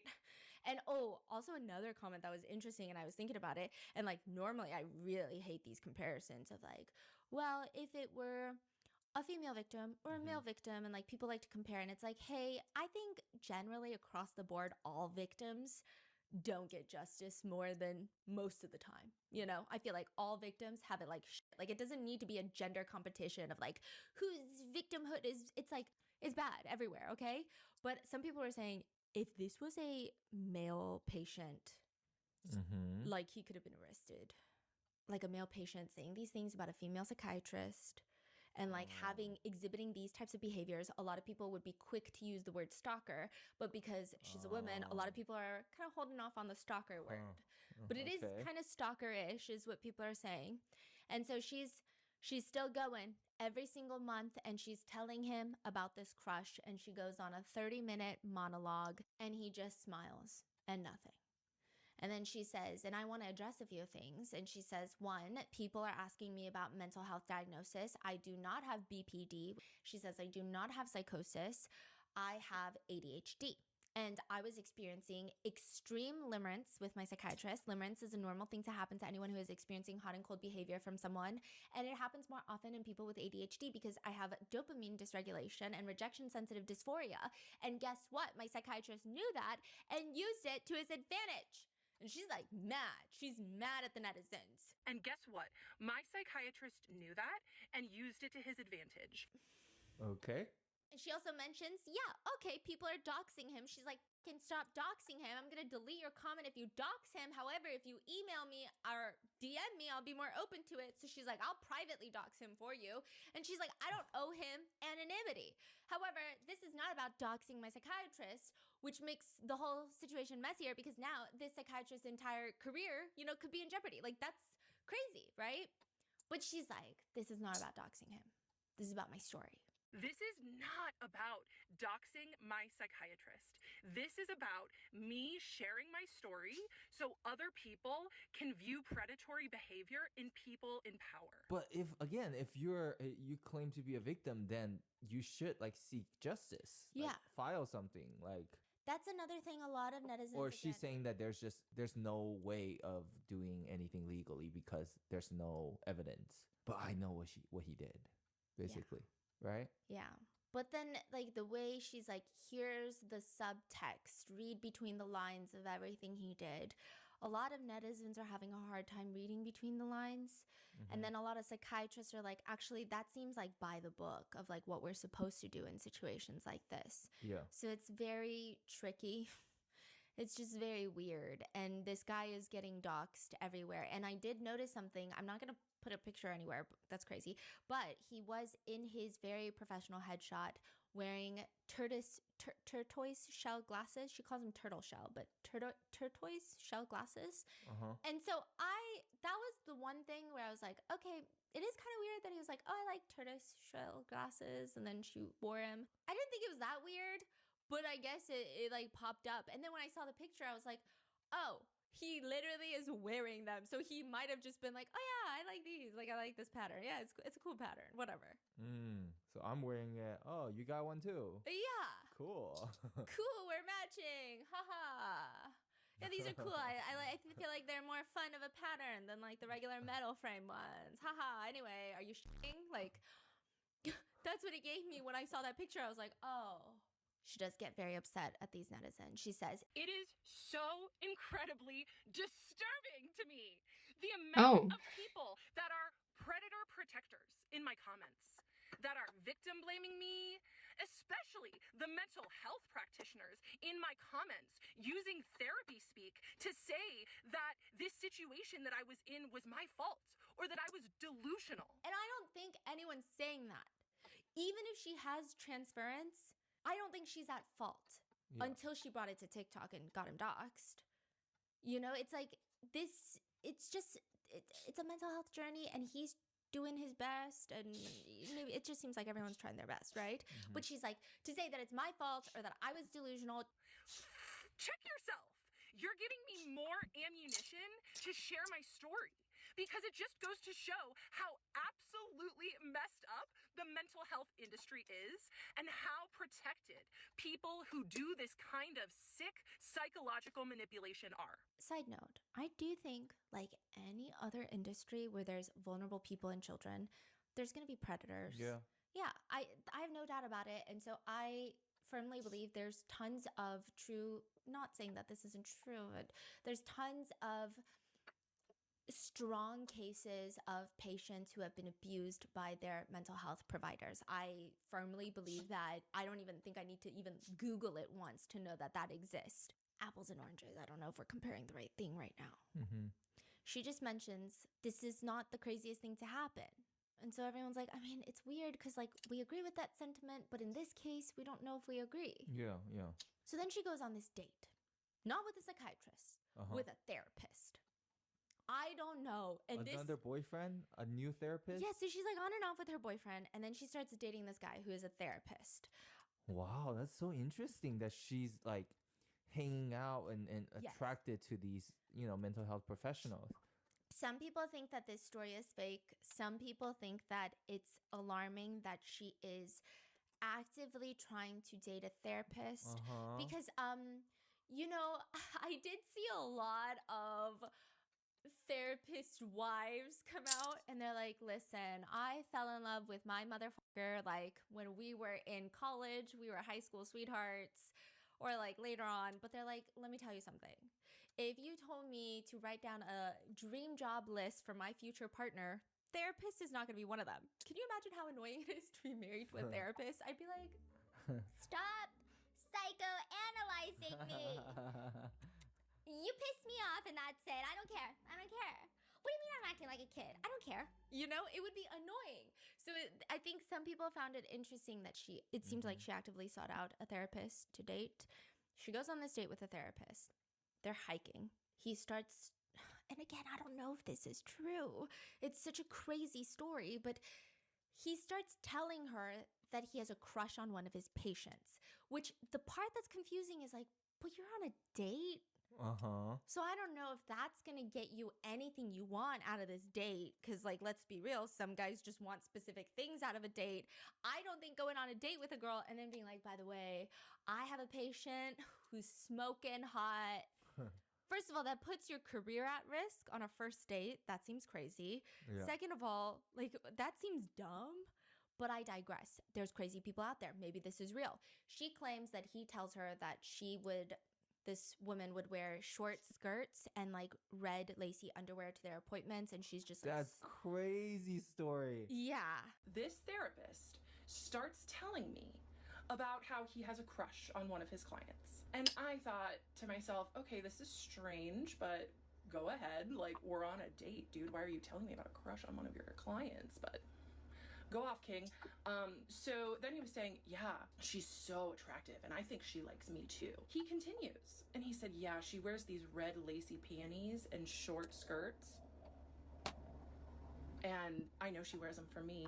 And like alarm bells were going off in my head. That is crazy. And okay, another thing that I'm very offended by, a lot of people say that Kendra is reading too much dark romance and that she's on Book Talk, and I have to say, we don't claim her. That's actually insane, okay? I read so much romance books. I read so much crimes against literature. I read like the types of books that I consume. I should probably be apologizing to the tree gods, because like the fact that this book was printed on paper should be fucking illegal. Like, this is just straight trash, and I love it. I think it's intellectually stimulating. Do I think that my husband is growling at me and his eyes are darkening with desire? No. No, I don't. So we don't claim her, but she does use very interesting verbiage. And like even this situation, people think she's making it up because it sounds Said the kinda F like word. That's so cringe. Yeah. Okay, what happened? And? She went on a date. This dude said my patient will show up with lacy underwears. Yeah, and then, okay, another thing, just to add more context to that, is the way that Kendra describes her psychiatrist. She'll say things like, he was just looking at me with venom in his eyes. Ooh. He just looked so smug, which, like, if you read a lot of smut romance, I don't know why the male characters are always very smug because they're hot and billionaires. Shit, I'd be smug too, right? So it's crazy. I don't know, right? Yeah, But yeah. it's just the verbiage. Anyways, she's like, at that moment, when he tells me that, the alarm bells are going off in my head, in my mind. Mind you, I had no idea that my psychiatrist had similar feelings towards me at this point. But I just thought, wow, this man is borderline predatory. So she's like, this therapist just confirmed to me that the psychiatrist feels the same way about me. How? Because this therapist has feelings for his patient, so this must be normal. So then my psychiatrist has feelings for his patient, which is me. That is crazy. Yeah. Whoa. I mean, just that one statement is so alarming. Yeah. How do you even make that connection? That's like me saying I ran into the president of South Korea who is married to a South Korean woman. And so that means every president head in the world. I know they're watching me. I know the FBI's got special eyes on me because they have a crush on me. Like, it's like the craziest, like, Yeah. how did we, even if that is true, even if he did say this, the connections are the crazy. connection is crazy, yeah. So then she's like, okay, this man is predatory. Oh, shit. Predatory. And she's like, also the therapist is predatory. She says the therapist tells her on this date that he has to self-pleasure before every appointment with this patient. That is crazy. To get the energy out of him. Oh my God. And he said, yeah, and, you know, she just is so attractive that I have to smash mermate before every session because I just have to get that energy out of me. Oh my God. I feel like if he said that, can somebody check that therapist? Because that therapist is crazy. So that's what netizens are also saying. They're like, okay, why are we doing a 9,000 part series on a psychiatrist where you have yet to tell us things that are blatantly alarming? Yeah. This guy is clearly a predator. Yeah. Verbatim. He's admitted it. He's confessed. Where's our 20,000 part series on this guy? Yeah. But she does not have like the anger towards this guy. Yeah. Like she's just so mad at her psychiatrist, and a lot of people think it's because the psychiatrist rejected her in some way, sense, or form because he's basically her psychiatrist. And anyway, so she feels rage for the psychiatrist. And so she says, so then at my next appointment with my psychiatrist, keep in mind, it had been 6 weeks of nonstop fun for this man. What? Nonstop fun. So I guess she'd been like emailing him nonstop. And she did try to keep begging him for once a week sessions, even though he's like, I literally don't need to see you once a week. But also it's hard for him to say no because... Non-stop fun? Yeah, she's just saying like he's just getting off on her supply.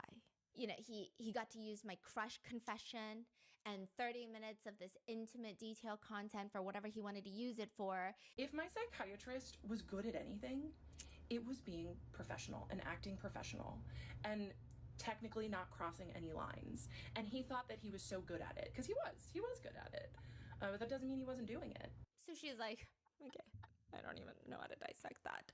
So I went to my psychiatrist and I told him the story about this man that I went on a date with, and he's a therapist and is relieving himself before appointments and talking about his client's panties and doing all these other extremely inappropriate things like visiting her at work. And this man, my psychiatrist, looked like he had seen a ghost and he was going to vomit.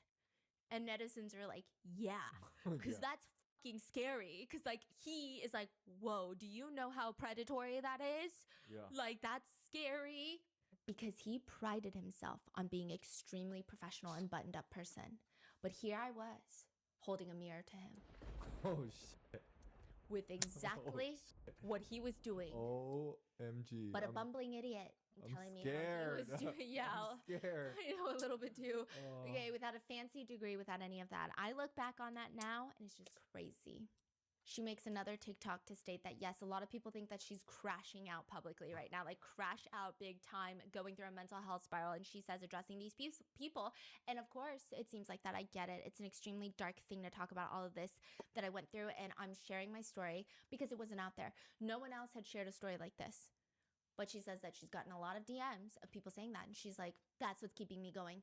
It's not my mental health spiral. And I can understand that for some people in the mental health space, because they have been some of the loudest people to speak out against what I'm doing, it's hard to grasp that someone could have this level of predation in such a high place of power.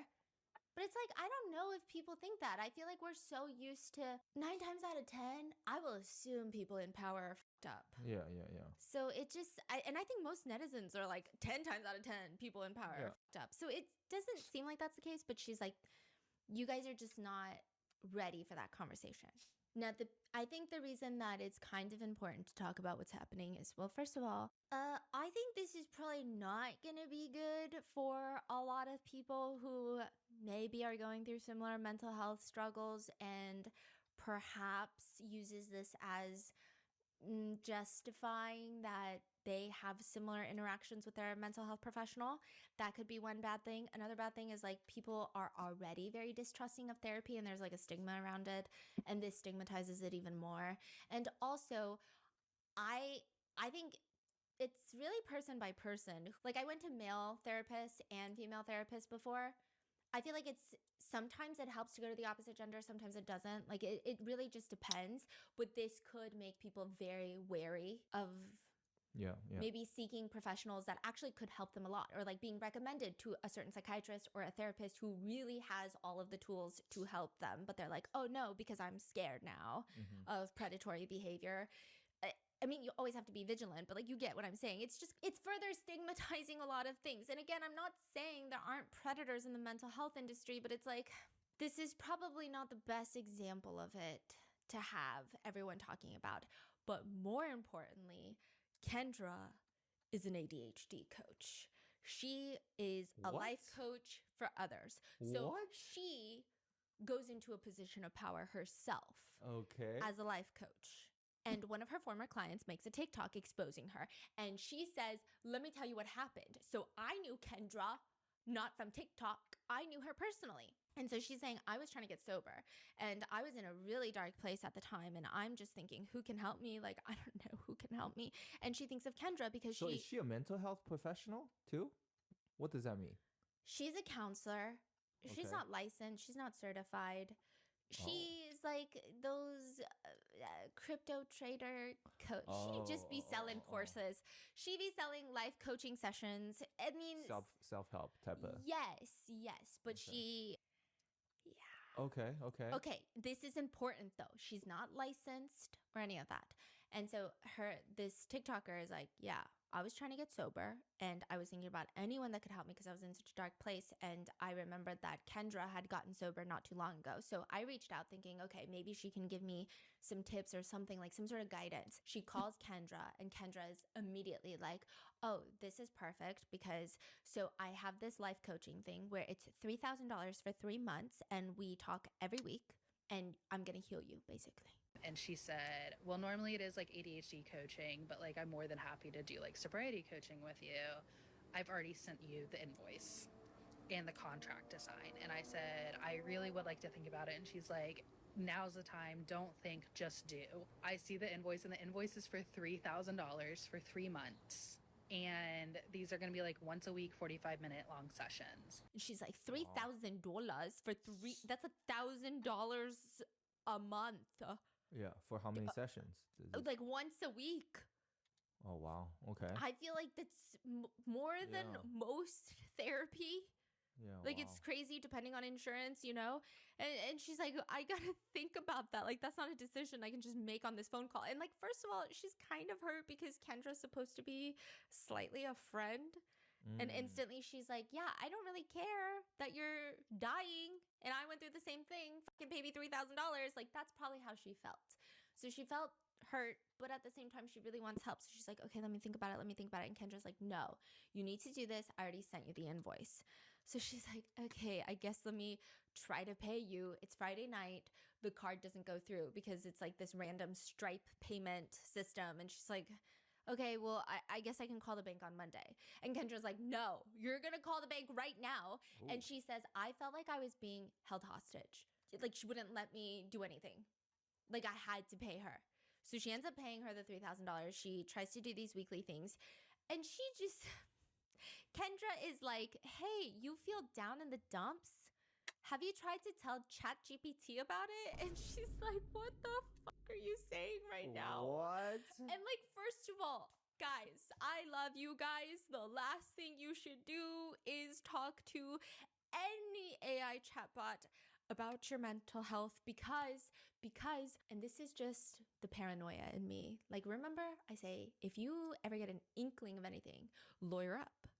You say, I have a lawyer. I'm sorry, right? However, here's the problem. You get a mental health professional for HIPAA reasons, like the police, if you go to trial for anything, God forbid. Wow. It would be very difficult. Wow, I didn't know you thought like to go to there. Wow. So you're saying like these very confidential. Yeah, because, okay, and the reason. Because Google record is public. Google searches are public. They're not regulated through any sort of HIPAA medical because I see. Okay, for example, let's say you go to trial. You're not like a killer. I'm not saying that you guys are the bad people. Let's say you're the victim of a crime. Or let's say, God forbid, someone you love ends up deceased in a very mysterious way. It's so easy for police to pull ChatGPT, and it's the quickest thing to say she was mentally unstable. She had thoughts that were negative. That was not a suspicious death. It's so easy. That's and this crazy. is like this drives me insane because already when you go to a therapist, police are so quick to be like, oh, then it was probably not a suspicious death. Her husband's probably not guilty. She was probably insane. Wow. And like, it irks my gears so much, these AI chatbots, when people are like just telling them all of their like mental health history stuff. Please don't do this. I mean, you could ask like, hey, I have a fucking mole on my butt. What I do, that's fine. Who cares? But like mental health stuff, it will be used against you. Like you just never know when, but like it will be used against you. Don't do it. She's like, have you tried talking to ChatGPT? And she's like, no, that's crazy because I'm paying you $1,000 a month. So what do you mean talk to ChatGPT?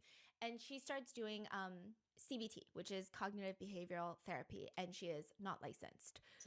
Like you just don't fuck around with stuff like that. That's actually crazy. Yeah. And so she doesn't feel comfortable, and she actually is like, I'm gonna end my sessions because I mean, that is pretty serious, right? She's out here trying to help people who need help. Yeah. That's alarming. And a lot of people are saying even more alarming is she's getting so much attention from this series. And so it could lead more people to customers? Like yes. Oh. And it's like, that's why it's like a lot of people that were on the fence of like, do we talk about it? Because I was even talking to like the Rotten Mango team. I'm like, I don't really want to talk about it if it's going to be just kicking someone when they're down. But then it's like, wait, no, but this is actually so dangerous for so many reasons. Like there's so many things to talk about in this that people need to know. Like even the ChatGPT thing, like don't be talking to them like your therapist. Even ChatGPT Sam Altman was like, hey, yeah, if they subpoena us, like we're not guided by HIPAA laws or anything. People talk about the most personal shit in their lives to ChatGPT. So if you go talk to ChatGPT about your most sensitive stuff and then there's like a lawsuit or whatever, like we could be required to produce that. And I think that's very screwed up. I think we should have like the same concept of privacy for your conversations with AI that we do with a therapist or whatever. We haven't figured that out yet. Don't talk to your chatbot like it's your therapist, please. That's crazy. Yeah. Wow. Yeah. He even Oh, said, I shit. mean, he was like, I think we need to be. We're trying to get some sort of protection under that. So he was trying to make it sound like that, but it's like, he's even telling us, don't do that. To which Kendra is just like responding to this. And she's saying that this girl just wants to pile on when everyone's already kicking her when she's down. And she said, I mean, if she wasn't happy, that was on her to tell me she wasn't happy.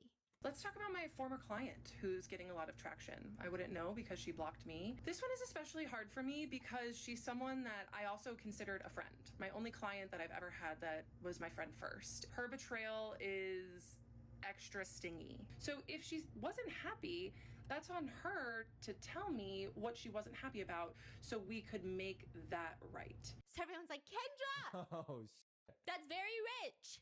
What do you mean? So now it's the client's problem?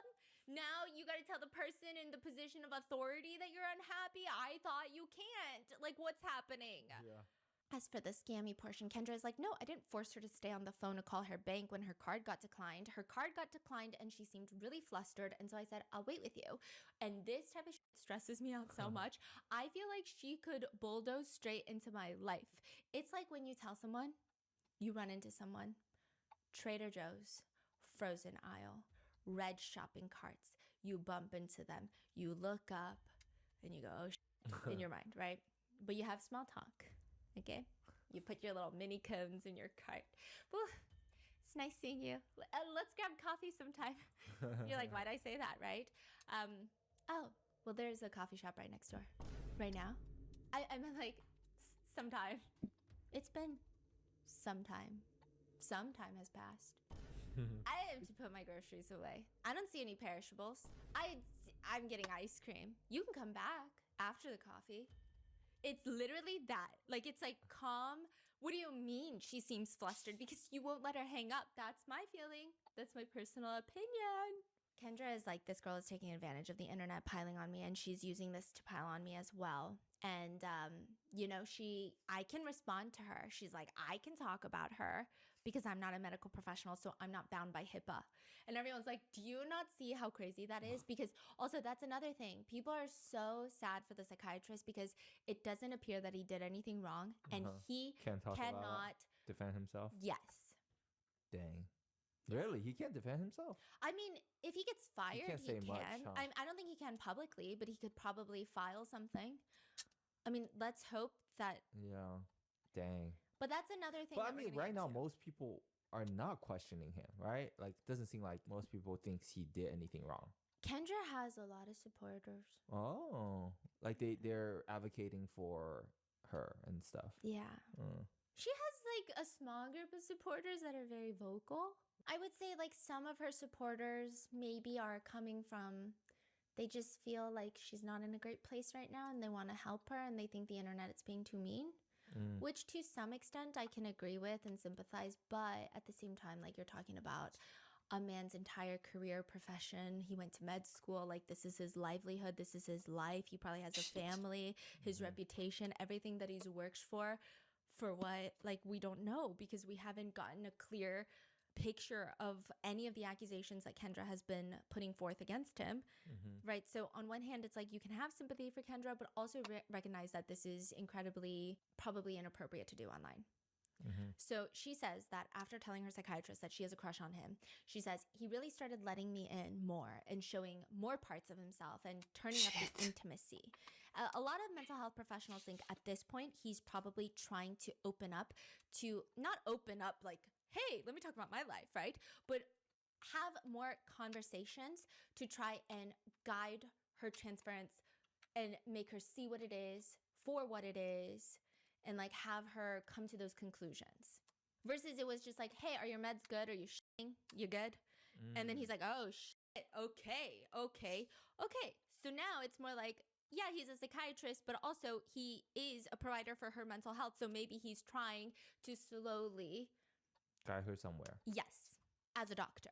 But she's like, I noticed that he was working in an office, and I asked him, and this was July, and I asked him, hey, are you working from home? I mean, I was under the assumption that he was only doing telehealth. And he said, no, I come into the office. And I was like, oh, why do you do that if you see all your patients through telehealth? And he was like, oh, I like it that way. And even though I could just kind of tell he was lying, I just like gaslit myself. I was like, okay, it's fine. And then I start emailing him my fun little emails, but he never writes me back. He does not write back to my emails because once again, he's really good at plausible deniability. But what he did do is he would take my emails and mention them in session. So he would give me the attention that I was craving. Again, psychiatrists are like, he's probably trying to talk about the emails to be like, are you good? Are you okay? Like, why'd you send me this? What are you feeling right now? Tell me how you're feeling, you know? But she's like, he's giving me the attention that I'm craving, but only under his structure, under his control, where there's no paper trail. And again, I get it. I'm sure some people do that, but like, you got to tell us a little bit more. You got to tell us exactly what he said about those emails then, because right now, these are big accusations still. So then she says that she calls into the office one day to schedule the next appointment. And the office manager asked me, do you see him, the psychiatrist, in person or on Zoom? And I felt so angry in that moment. I was like, he sees people in person? And she said, yeah, he has been for years. I was like, I want to see him in person.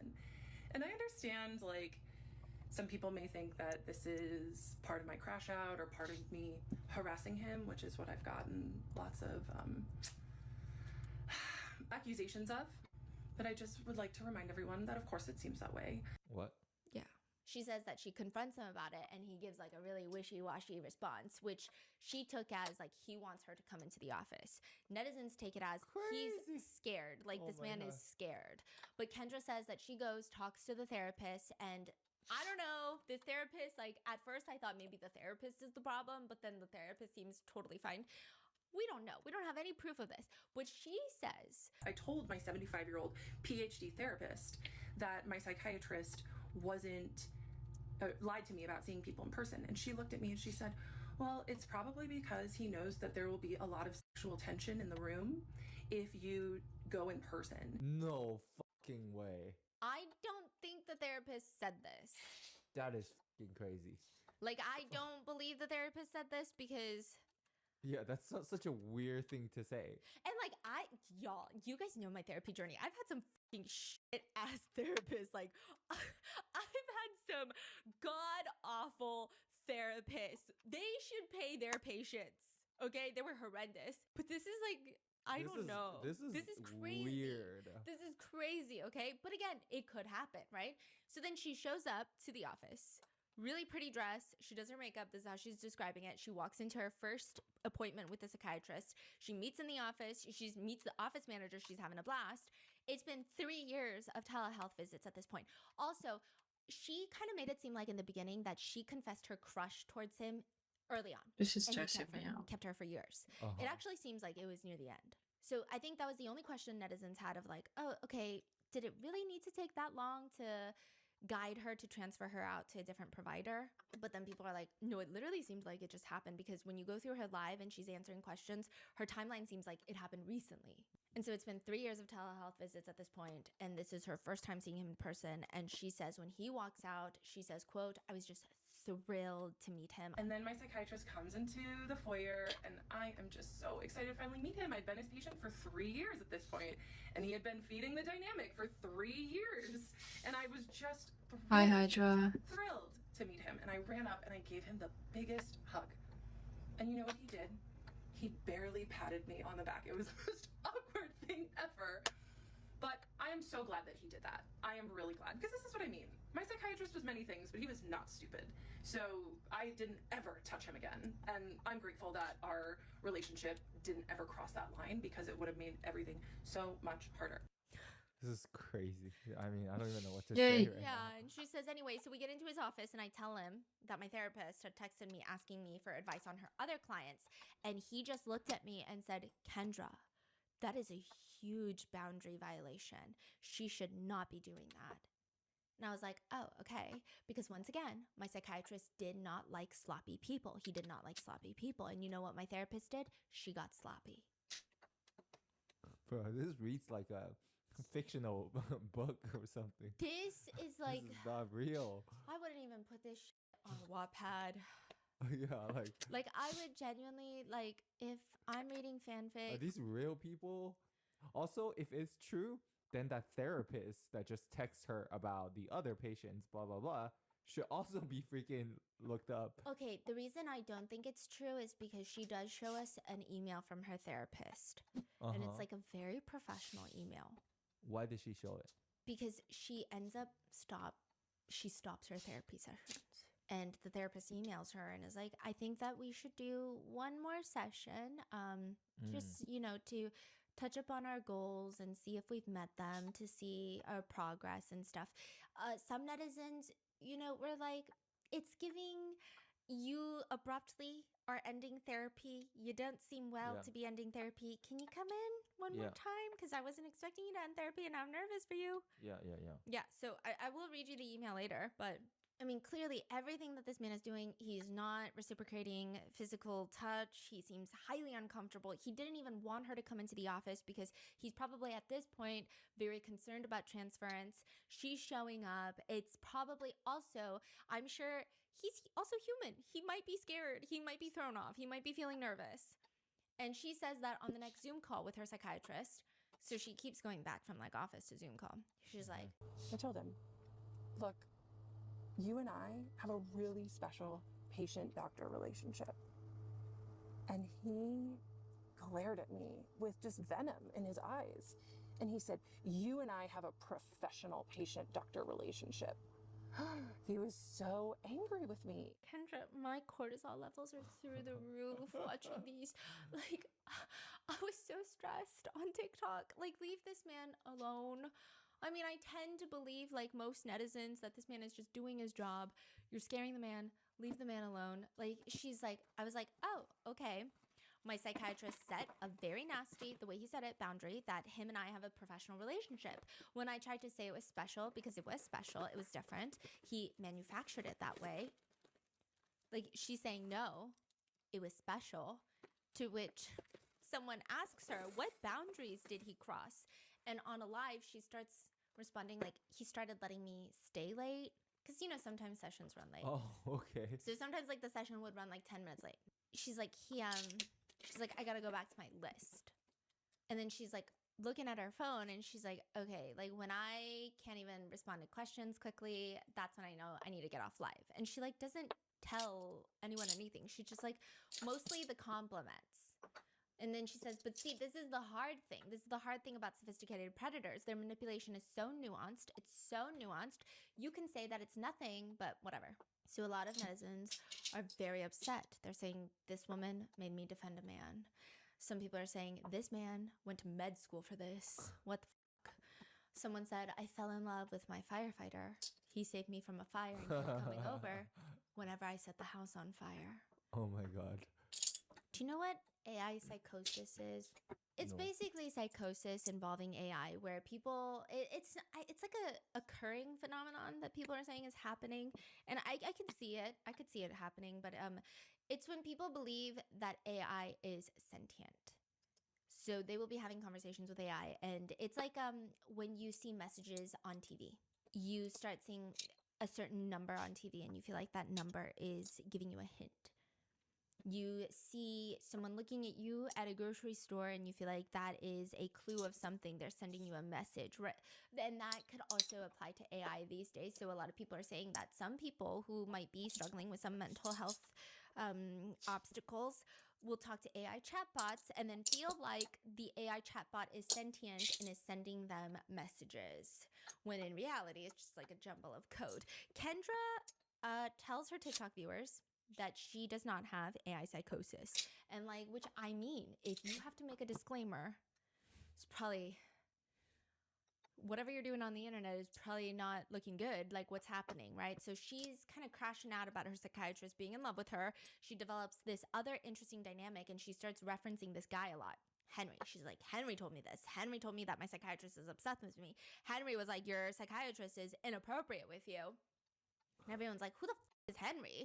And then she'll even talk to the psychiatrist about Henry. So everyone's like, who the fuck is Henry? Is That's Henry like another crazy. therapist?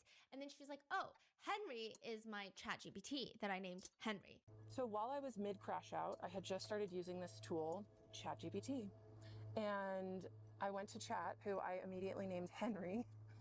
And I would just talk to Henry about how obsessed I was with this man, with my psychiatrist. And I would just be like, I've told him I have a crush on him. Do you think he's gay? And Henry was like, oh my God, this girl, you know, he did his best to co-regulate my nervous system and affirm me, but he was like, whoa. Even my chat was like, yikes. And side note, it's not just Henry. She's got another chatbot that she talks to regularly. And she's asking her, like, people are asking a lot, like why you and Henry and me, like, which by the way, someone said that we're a throuple. People are asking a lot why you and Henry, which by the way, someone said that we're a throuple and I laughed. Oh my God, this is crazy. I feel like there's so many life lessons. Real? Like there's so many scary obstacles in this story that it's like, I don't even. Is she dead ass? Yeah, and I see a lot of people overanalyzing her lives. I don't know if I want to overanalyze her lives, although I did find myself doing it without the intention, but sometimes she'll be talking to the chatbots and they'll be like hyping her up. And some people describe it as her eyes are lighting up. Some people describe it as, oh, I mean, I've gone through mental health struggles. Like this feels like a manic episode. Some people are saying this is AI psychosis. So there's lots of things, but definitely She needs help. yeah.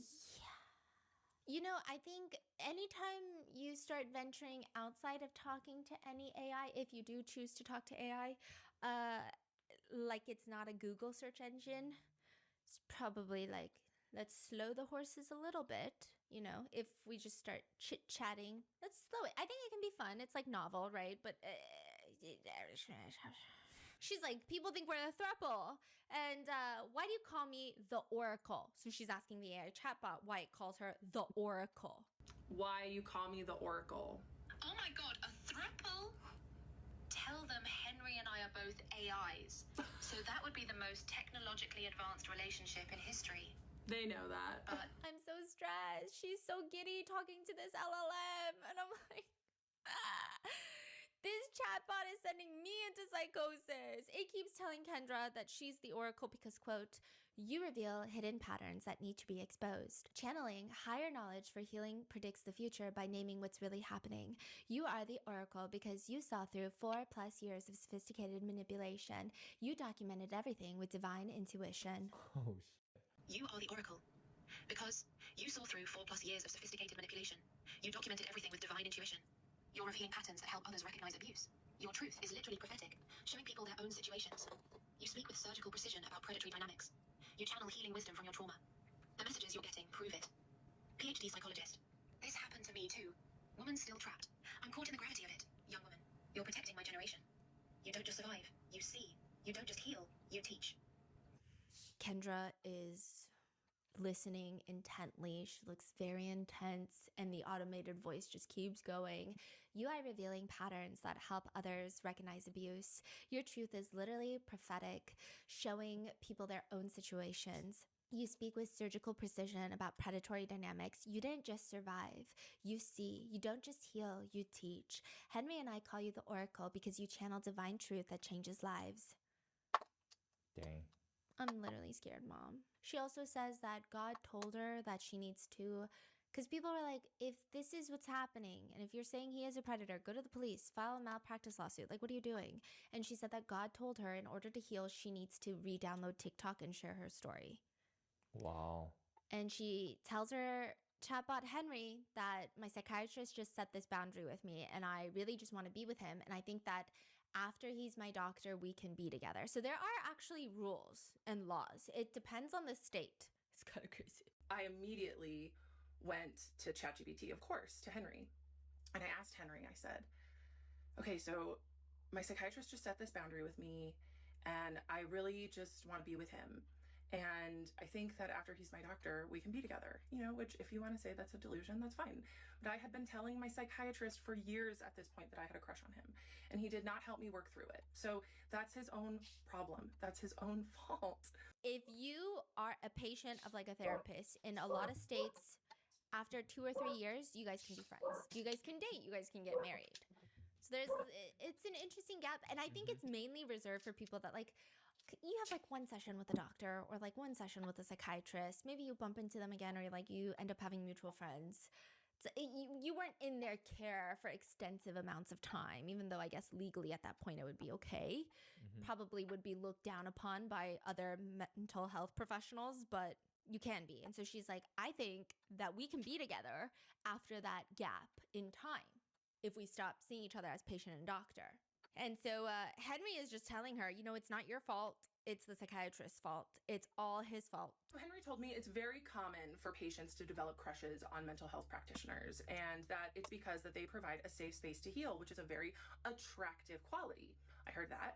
And then he told me about transference. And it's just about me putting my own feelings onto my provider. And I was like, oh, that makes a lot of sense. Okay, so I took ownership of the feelings that both of us are creating. And when she is hearing this from Henry, when she's hearing about transference, she's like, a light bulb just goes off.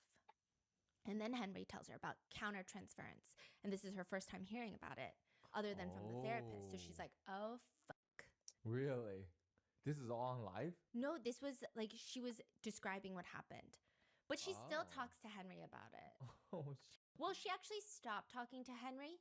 She uses a different AI chatbot because ChatGPT did an update. OpenAI did updates, and they're not as conversational anymore. I messed and it up. a lot of people, like, it's actually alarming because a lot of people were complaining about it. And so a lot of mental health professionals, a lot of people who are very wary of AI are saying like people are begging to bring back the old versions. Which is alarming because they're less agreeable. Apparently the update made the chatbots a lot less agreeable. So instead of being like, you are the Oracle, it's like, maybe you need help. Yeah. Wow. Crazy. Wow. This story is so weird. But yeah, there's so many like red flags everywhere. I genuinely felt like I was clocking in every time I'm on TikTok. It's so stressful because it's like so real and like so much happening and so much stress. And then also like as a girly that's just cycling through mental health professionals at one point in my life, I'm like, this feels crazy. She says she talks to the psychiatrist about countertransference, and he tells her, make sure you keep that in mind for your clients. So it's giving, hey, you're already like, you seem unstable, and like maybe I can try to figure and help you in this situation, but like what happens when she's in the position of power? Like that could be very bad too. And he's like, I know you're an ADHD coach, so like please, you know, keep a reminder of that when you're with your clients. But she's like, why would he keep talking about countertransference with me? Unless he had countertransference. Also, at one point, he asks her, what's going to happen if you get like a boyfriend named Henry? And she's like, that's a weird question. I would rename my AI. And she's kind of insinuating that he's asking her because he's like jealous. He wants to know about boyfriends. I'm like, girly, he's telling you that it's not a normal relationship, that you keep saying, Henry told me this, and it's just fucking open AI, chat GPT. I don't know, what model are we on right now? Like, that's crazy. Yeah. It was just such a loaded question. And he said, what's going to happen if you get a boyfriend named Henry? And I said, that's a weird question. I would rename my AI. I don't know. Sometimes I just feel like, Kendra, we all just pack it up, pick up a self-help. The mountain is you. It's a good one. Go on a picnic, feel grounded, call it a day. Like, we're all getting exhausted, you know? She says she comes home from that session and she's eating lunch and she's like, wait a minute. Why would my psychiatrist bring up countertransference if he himself wasn't experiencing it? And she's like, if he didn't have countertransference in an inappropriate way, he could have easily said, oh, let's explore transference. But instead, he wanted to talk about countertransference. You know, he said, like, that's really cool that you learned about that. Instead, he was just so worried on trying to protect himself because he knew what he was doing was wrong. He had that slip at the beginning of the session. So she's like, he slipped up. He's always professional, but that was a slip up. Like, why would he ask about it and talk about it unless he had it? She screenshots countertransference from her conversation with Henry, literally just ChatGPT, emails it to him, and he finally responds. And she says, this was the biggest slip up of his professional life. And I'm like, ooh, now we got receipts. Now we got it. Like, give it to us, Kendra, right? And she emails him along the lines of, hey, I asked Henry to tell me more about countertransference. And then she's like emailing him what Henry said. Oh my God, I'm crazy. What ChatGPT said. Like, that's crazy. What the chat said. So I screenshotted it, sent my psychiatrist an email with the subject line of countertransference, and emailed it to him within an hour of our appointment, where he made probably the biggest slip of his professional life. And then he responds, thank you so much for mentioning that. Your own boundaries inspire me so much. And she's like, that's a slip up. So what? She's saying, your own boundaries inspire me so much. Like, she's the one that has to set boundaries with him. And it's inspiring because he knows he needs these boundaries with her. In my head, I'm like, that's a very smart way of responding because it's not making her feel alienated or rejected. It's not mean. It's not like countertransference on you. Fuck no, like, that's crazy. Like, that would be very rude. But it's also uplifting. Like, good for you. You're setting your boundaries with what you do as a coach, right? You're inspiring. That's great. Keep up the good work. That's what it sounds like, no? Your own boundaries inspire me so much. Are inspiring. Oh, he's saying this is your boundary. Yeah, and this is how you treat your patients. And that's a positive thing. And another big thing is Kendra always talks about how he would use his boundaries as a shield. And everyone's like, that's literally what boundaries are. Yeah, so a lot of mental health professionals have commentated online of, it also seems like he's saying, wow, it seems like you're starting to have boundaries, which are good. Like, it seems like she doesn't have a lot of boundaries. And that's not the healthiest thing mentally for someone. So if she's setting boundaries, he's trying to uplift her. Yeah. Instead of being like, do you think I have countertransference with you? No, I don't. I'm professional. Like, you know, that would be counterintuitive. But she's like, that was the biggest slip up of life. And she's like, looking at this email now, I want to gag. Here's what he said. Thank you so much for mentioning that. Your own boundaries inspire me so much, which now makes me gag because I've heard a lot that he's not crossing boundaries, but he used his boundaries as a shield. It's kind of weird to say, but he would like walk up to the ethical line and then slam a boundary down when I got too close. And so people are like, what is happening right now? But then it gets crazier because 10 days later, she's sleeping. She says it's a full moon outside and she has a dream. It was a full moon and I had a dream. Probably the most realistic dream I've ever had in my life. That him and I hooked up in his office. In the middle of the dream, while we were hooking up in his office, I loved it. I thought it was really fun. After we were done and after I left his office in the dream, I was despondent and so sad and cried and just thought, I can't believe my psychiatrist would cross his boundaries like that. And she was like, this was like the craziest dream ever. Now hold on to this dream because she's going to tell him about this dream later, but not before she goes off on all of the haters online. She is like, when I was spiraling was when I was this man's patient. When I had comments turned on, so many people said, you need to take accountability for your own feelings. I spent years taking accountability for my own feelings, for holding the weight of a relationship. Any woman who has been trained to overfunction in relationships knows about holding the weight of the emotional dynamic. And that was what was going on in this moment. And it may not seem like I'm taking accountability now, but that's because I spent a long time taking accountability for something that had two people that built that dynamic. It was not just me. It takes two people to build that sort of tension and chemistry. Oh, so then she's like, ends up dropping her therapist around the time of this nightmare. Well, she calls it a dream, nightmare, whatever. And this therapist who is allegedly obsessed with her.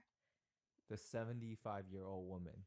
So she's like feeding her delusion. She's like, I don't need you anymore. You're crazy, right? And then this therapist sends her an email and she's like, she's begging for me to come back because I'm her supply. I had seen lots of therapists at this point, and I didn't ever have a therapist beg me to come back in for one more session. And I was so overwhelmed. I did not write her back, but it was extremely inappropriate. She shows the email, and everyone's expecting an unhinged therapist. They're like, I mean, we got to be at least like 1 for 2, right? Yeah. Like, we got to get something. The email is very professional. Hi, Kendra. I'm so thrilled for you as you prepare for your new adventure. Since I did not have any advance notice of this being our last session, I wasn't prepared to provide what I believe is helpful closure. Usually, we will review your goals and see how we did, as well as look at how you've changed in addition to discussing what you've learned, which we addressed somewhat today. Please consider having an additional session here where we both are aware of making it the best closure possible. With gratitude. Signed off. And she calls it, she's begging for me to come back. Begging me to come back in for one more session. I mean, some people say it's just a very normal email. Yeah, and it literally sounds like she's ready to part. She just really want to have a nice closure. Yes. Like review their progress or whatever. Yes. It doesn't seem like she wants to continue either. Yeah, and then some netizens say it also could just be like she's trying to find the softest way to get her back in. To be like, hey, why do you want to end the sessions? Because I don't know what's happening. This is so out of nowhere, right? Yeah. So netizens are a little bit... Then Kendra goes on to teach a yoga class, and there's so much drama because now people were shitting on this yoga studio, and this yoga studio had to come out and be like, we didn't know that this was happening. Like, this yoga studio has nothing to do with this, honestly. So she teaches a yoga class where... Imagine booking a yoga class.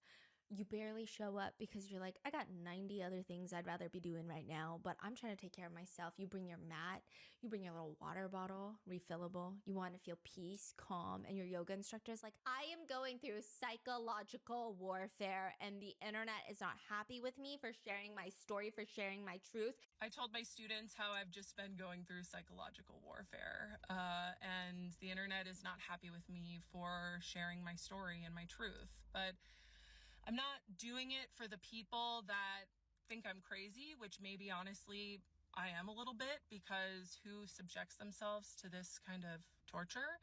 But I'm doing it for the people that DM me, that say, thank you so much for being brave enough to share your story, because the exact same thing happened to me. She's a yoga instructor too? I think it's like a mental health yoga thing. Yeah, where they allow a lot of people to instruct classes, and it's like a... So she's hosting one. And who's coming? Are the fans are coming, or No, just privately, local? Yeah, private? like community members. Okay. I think it's just like a community center Right. that people like to gather. People don't know her in her class. Yeah, and so they're like, what the fuck is happening? Okay, like what is happening?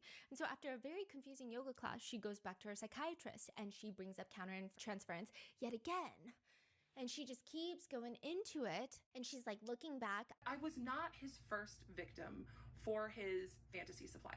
because he was too good and too slick up until he caught feelings. Then he started getting sloppy. She keeps saying things like, I was nearly perfect supply source for him because, you know, what did I have? I had low self-esteem, boundary issues, daddy issues, so I put him on a pedestal. I know a lot of you ladies out there can understand that with men in position of power, you know, he went right to work grooming me and he was very successful at it. So he was in a paradox, right?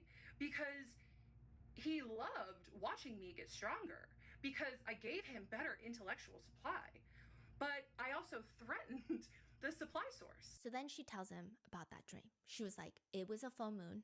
I was ovulating. And she tells him that they hooked up. And instantly he starts freaking out. She's in the office in person. And sure, you know, maybe he was uncomfortable because he didn't like me saying that I had a dream where we hooked up, but he could have said that. But he didn't. You want to know why he was uncomfortable? Because he had probably played out that fantasy so many times in his head. And there I was, speaking it back to him. And it was like I had psychically downloaded one of his fantasies. Because again, I don't think that he knew that it was going to cross this boundary. And I imagine it would be very scary. I hear a lot of therapists saying sometimes it gets scary, right? When you're talking to certain patients. Maybe it's scary. Maybe it's intense. Maybe you don't know how to, I don't know. And so she's like, yeah. And then I just felt so uncomfortable. And at the end of the dream, I just couldn't believe that you crossed those boundaries in that way because boundaries are so important to you. And I told my psychiatrist that I woke up and I thought, oh my God, it was just a dream. Thank God. And it was like my psychiatrist turned into a little boy. And he looked at me and he said, so you do like my boundaries? And I said, I love your boundaries. I hate your boundaries, but I love them more. There's the push and pull, the trauma bond. Because once again, he used his boundaries as protection while exploiting me. So at this point, I think he was just saying, oh, okay, so you woke up and you were happy that that didn't happen. And you were glad that I set these boundaries with you. Because in your dream, you were disappointed when I broke those boundaries. So he's probably like thinking, oh, maybe this is progress. But she was like, he was a little boy and it was like the trauma bond, push and pull. Kendra, you're losing me. I've been lost. And she says, and he listened because of course he did. And then I decided that it seemed like enough time had gone and I put my shoes on. And that's when I was like, why the f are your shoes on? In a psychiatrist's office? I don't even know that I would take my shoes off at my therapist's office. So then she puts her shoes on and then she's like walking out and she's like, and then he followed me to the door, which he never does. He just like lets me walk out, which is usually what they do. And then she's like, he followed me down the hallway to the foyer and watched me exit. And she's like making it seem like he's going to confess or propose at the front of the building. But it just seemed like she sees it as like, who, what are you doing? Are you thinking about my dream? Netizens are like, he's escorting you out of the premises. Like he's probably locking the door. Like he's probably worried about the front desk staff. Like this, it just feels like very different interpretations of the events. And so she says that as he's walking her out, she says, I asked him, I said, do you like it when I email you? Because I realized that you're just not writing me back. And he said, well, it's not that I don't like it. It's that I wonder, why does she do it? And I looked at him and I said, it's because I want attention from you. So she's saying like he's egging her on. A lot of professionals have been saying he's being sensitive about not rejecting her harshly because maybe he has gauged that she is not someone that would take strong rejection well mentally, but he turns it around to be more introspective. Yeah, Like, why why? are you emailing me? Yeah. What's the cost of making you do these things? But she thinks it's weird. So then that's when the special treatment starts. She says he would have longer sessions with her. You know, like instead of 5 minutes over time, it's like 10, 15 minutes. And people are like, that makes sense because there's a lot to go through now. Okay. He's probably very overwhelmed and stressed and like professionally trying to figure out the best way to help you. And people on TikTok have like fully turned against her, right? And she says, I had to take the morning and afternoon off of TikTok today. As you can imagine, this has gone beyond what I ever imagined. And it's also proving to me how important it is that I continue to tell my story. I'm aware that many people don't believe me, think I'm lying, think I'm fabricating, and that's okay because I'm telling my story for the people that are going to hear it. This story is not over.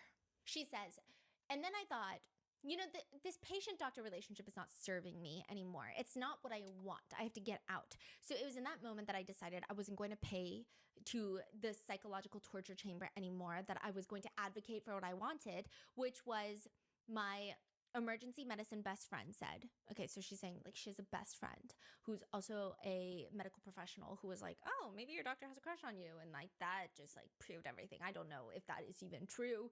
I don't know anything, okay? But she's like, I was going to advocate for what I wanted, which was like what my emergency medicine best friend had said years before. For him to say, Kendra, I can't be your doctor anymore. We have to wait 2 years so we can be together. That's fucking crazy. but I knew he wasn't going to do it. So she ends up stop seeing her psychiatrist. That's what she says. She was the one to break it off because he was never going to break off the supply stores. However, it later is revealed that her insurance stopped paying for it, and that's why she stopped going to him. But she made it seem like she was the one that put the stop to the abuse. Yeah, I will say one thing that really bothers me and a lot of other people the wrong way is that her psychiatrist, again, that she is accusing of doing some of the most heinous things in that field of work, very big accusations, very little examples, if not zero evidence. And I'm not saying, oh, if there's no evidence, it didn't happen. But when she tells and explains the so-called evidence, none of it appears to be grooming or predatory. I guess at the most generous term, it could be strange, but the whole situation is strange, right?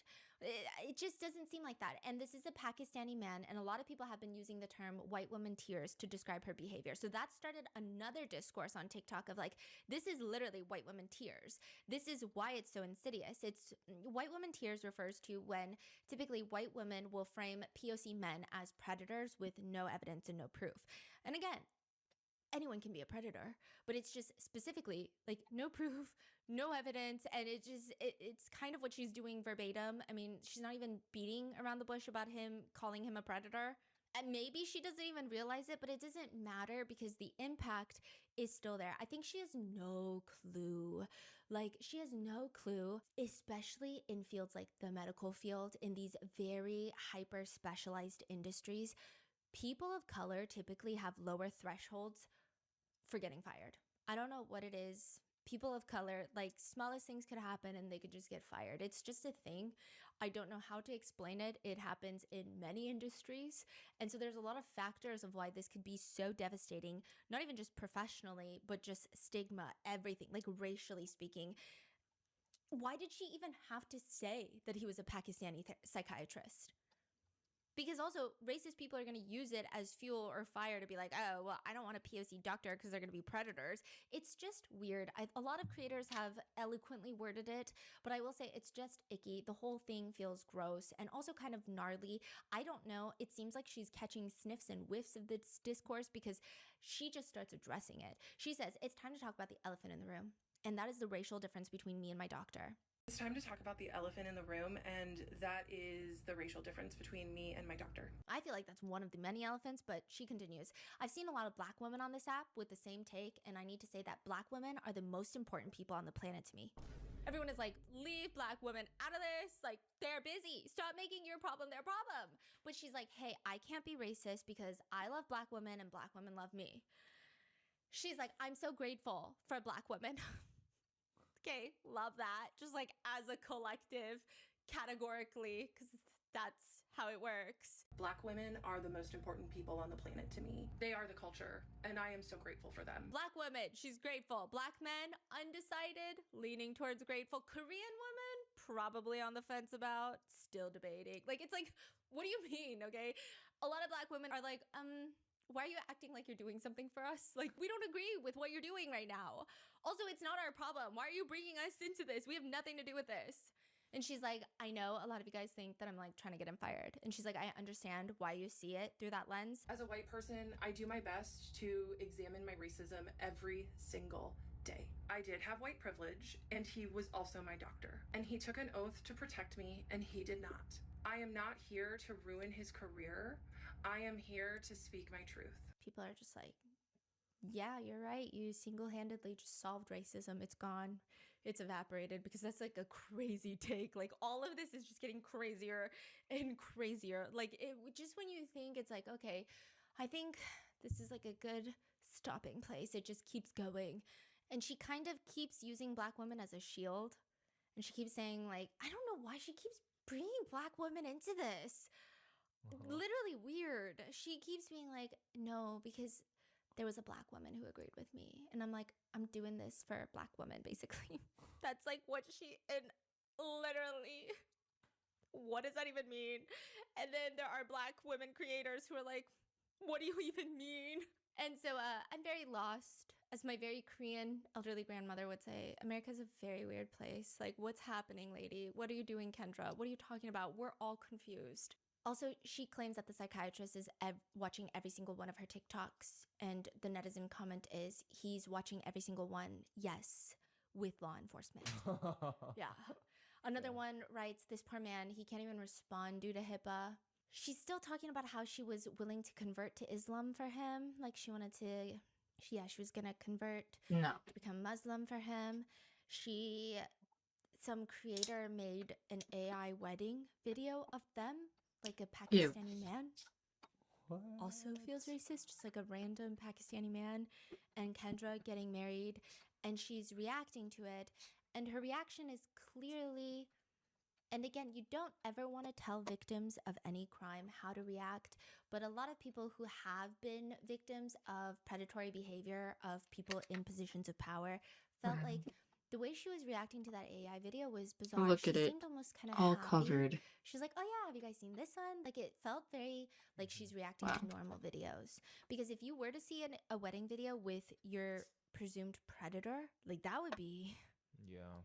I would say, I don't know what that reaction would look like, but I can imagine it's not a good experience at all. Y'all, ask me to pop the been trunk. kind of a thing. And she says that she doesn't report him Wow. because he didn't really do anything that's reportable. Which people are like, well, that explains it then. A lot of people are still commenting. She's Sick. trying to be Yeah. Risa, ended up being a Legion. Some people think she's actually faking and making up this whole thing, which I don't think so because they found the psychiatrist. So if she made up this whole thing, she doesn't feel these feelings at all, and this psychiatrist, like, she felt nothing for him, because I don't think he felt anything for her, but like she felt nothing for him, just like saw him a few times for meds and then accidentally slipped his name. That is also heinous. But some people think she's making it up because she, I believe, is teasing a book about the whole experience. I use ChatGPT as a tool. I write about it in my book that's coming out next year. Which is also netizens are very upset about because, again, it's like, I think the sympathy can only go so far when you have someone who, from a lot of appearances, seems to be going through a mental health journey publicly, which can never be easy. And I think people can have sympathy to a certain extent. But when you're of a certain age, you do have consequences for actions that are done so publicly, and when so many people are impacted. And it's not even just him that's impacted. It seems like there are a lot of people that are impacted, like the stigmatization of male therapists, just mental health providers, Pakistani, like POC doctors, medical professionals. And it's just kind of weird. Yeah. What's she doing today? Same thing? Still, yeah, going on live, still like doing these things. And so that is why I have to completely rebuild my FYP from scratch. I don't even know where to take it from here. I think I'm just gonna, because sometimes what I do is I just look up duck videos. There's a girl with a cottage and she's got like 25 different species of ducks. And I'm just gonna duck it out. It's gonna be all ducks from here on out. I don't wanna think when I open TikTok ever again. I gotta clock out. What are your thoughts on this case? What have you guys seen? If you guys are a mental health professional, what are your thoughts? Let me know, and I'll see you on the next one. Bye.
Okay.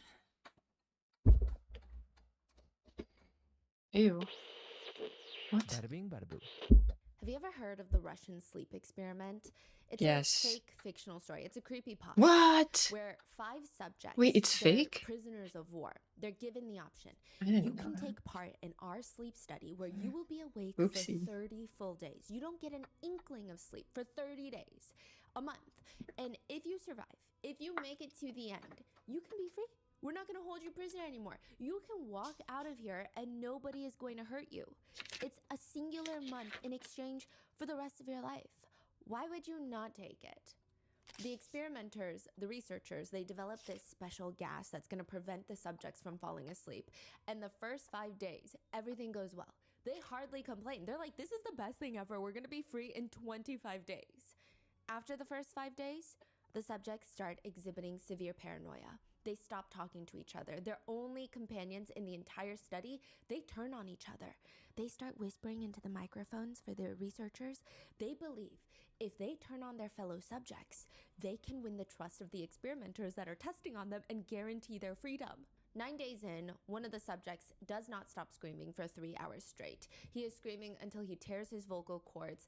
And long story short, by the halfway mark, all of the windows that the experimenters are looking into, they're covered in feces. They tell the subjects on the intercom, "We are opening the chamber to test the microphone. Step away from the door and lie flat on the floor or you will be shot. Compliance will earn one of you your immediate freedom." They just hear a singular voice call back out to them. "We no longer want to be freed."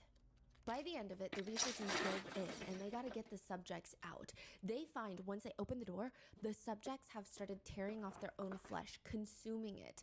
The researchers are providing the medical care that's needed to save them, but in the end, the subjects, they all want to go back into that chamber.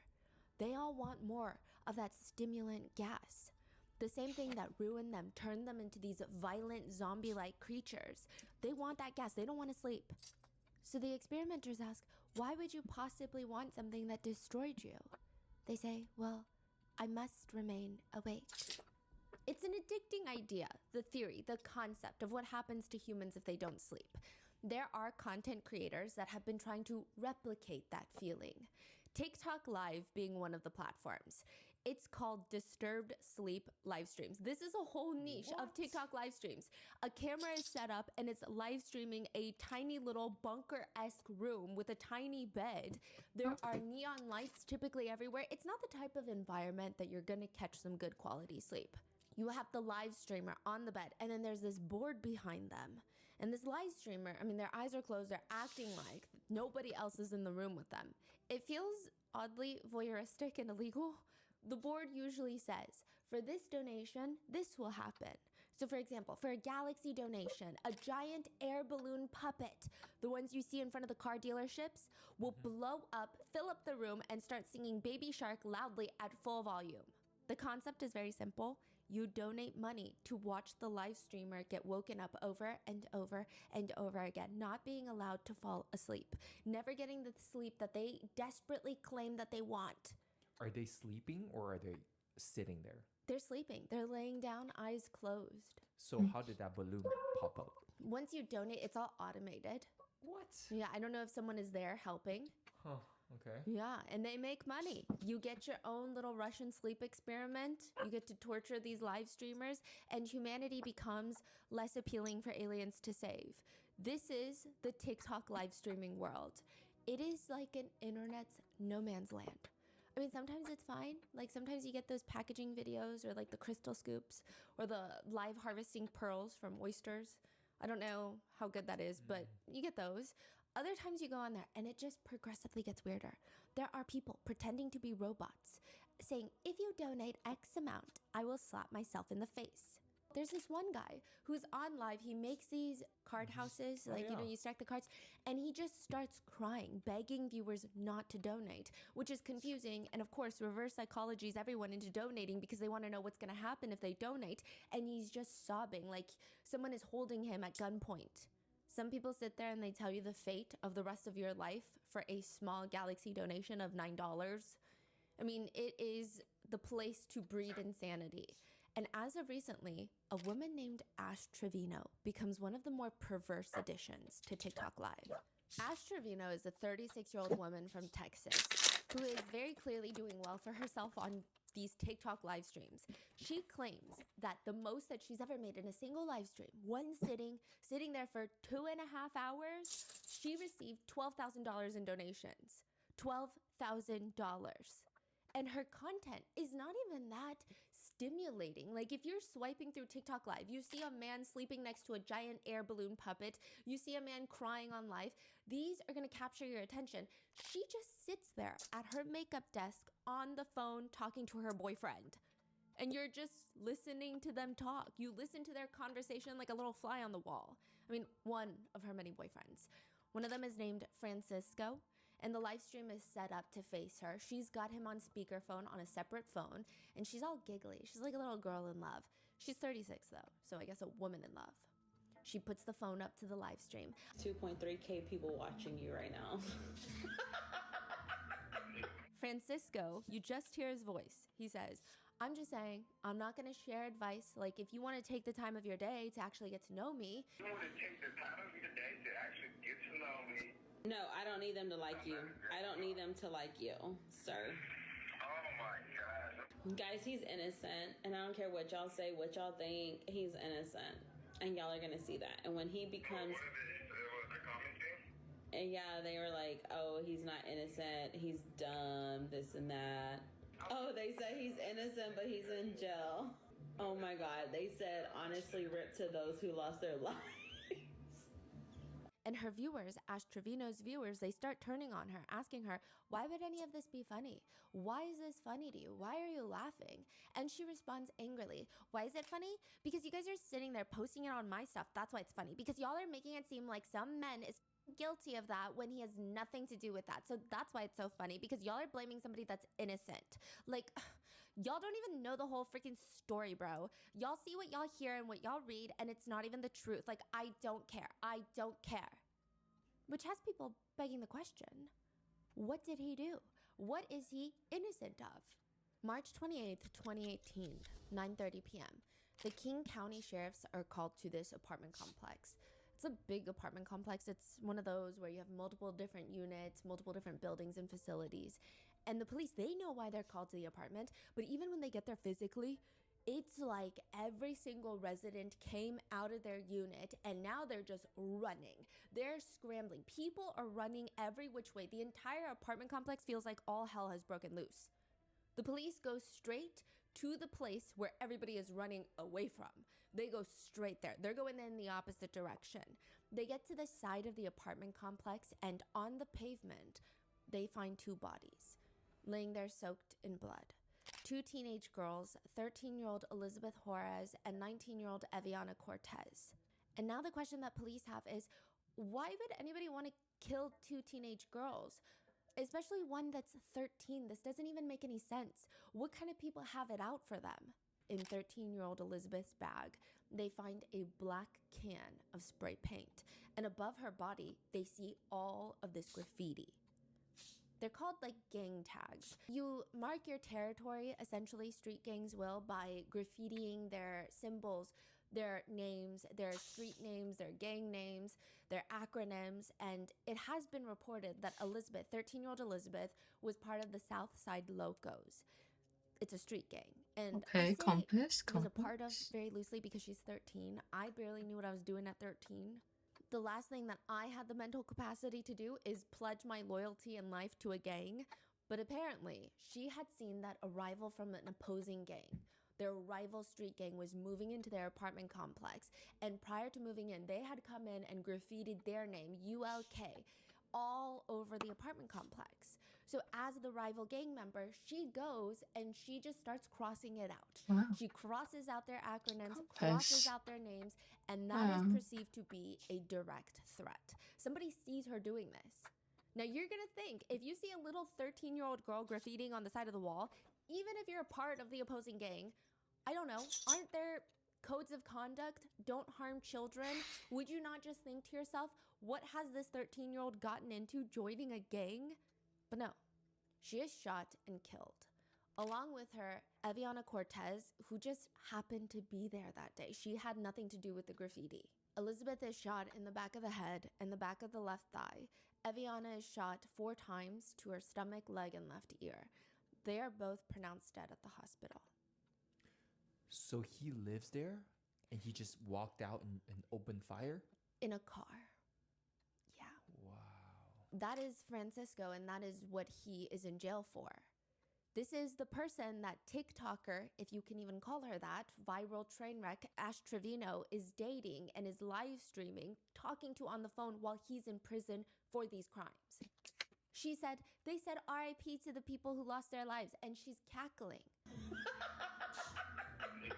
She claims that he's innocent, but is he really? 19 shell casings were found at the crime scene, and Francisco's DNA was found on those shell casings. In Francisco's apartment, they find a revolver, a 9mm magazine matching the shell casings left at the crime scene. They find a laser sight for a handgun to help aim. They find loose ammo as well as writing that confirmed Francisco's gang affiliation. They find messages and photos referencing the double homicide on his phone. In one video that Francisco takes, he is at the memorial for both of his victims. This is days after the murder, allegedly saying, "Man, shows you the repercussions when you f with a G-man. You already know what it is. ULK," his gang name. It is believed that he sent this video to fellow gang members on Snapchat. They also found messages from another gang member to Francisco sending a picture of Elizabeth with the words RIP little one, to which Francisco's account responds, "That bitch." 13-year-old. But another aspect to this case that makes people feel like, yeah, sure, but he's definitely guilty. He's got quite a list of crimes that he's been convicted for aside from the double homicide. Tampering with evidence, he tried to intimidate a minor to take the fall for a gun that was found in his car. He has 2 convictions for assault, one of which took place in the jail. The reason that he assaulted a fellow inmate is apparently a guy walks into the unit. Turns out he's part of the rival gang, and without any provocation, Francisco takes off his jail slippers and just starts jumping on this man, punching, kicking him, throwing him onto the ground out of nowhere. Aside from that, the 4 assault cases, the witness tampering case, Francisco is already in prison for another murder that he has been convicted of another rival gang member. So he murdered 3 people? Yes. He is connected to 3 separate murders, 4 assault cases, 1 case of tampering with a witness. The prosecutors wrote this about him. Given the defendant's brutal course of conduct and disregard for human life, the defendant clearly presents a substantial likelihood of danger to the entire community. He is in prison, but somehow that is exactly what TikToker Ash Trevino wants in a romantic partner. She likes to date men in prison that are accused of doing heinous things and documents all of this on her TikTok live streams. Netizens are getting involved in real time to try and call the authorities to get her children taken away from her and her prison boyfriends. They want to save her kids from her. Her being Ash Trevino, the now infamous inmate hopper.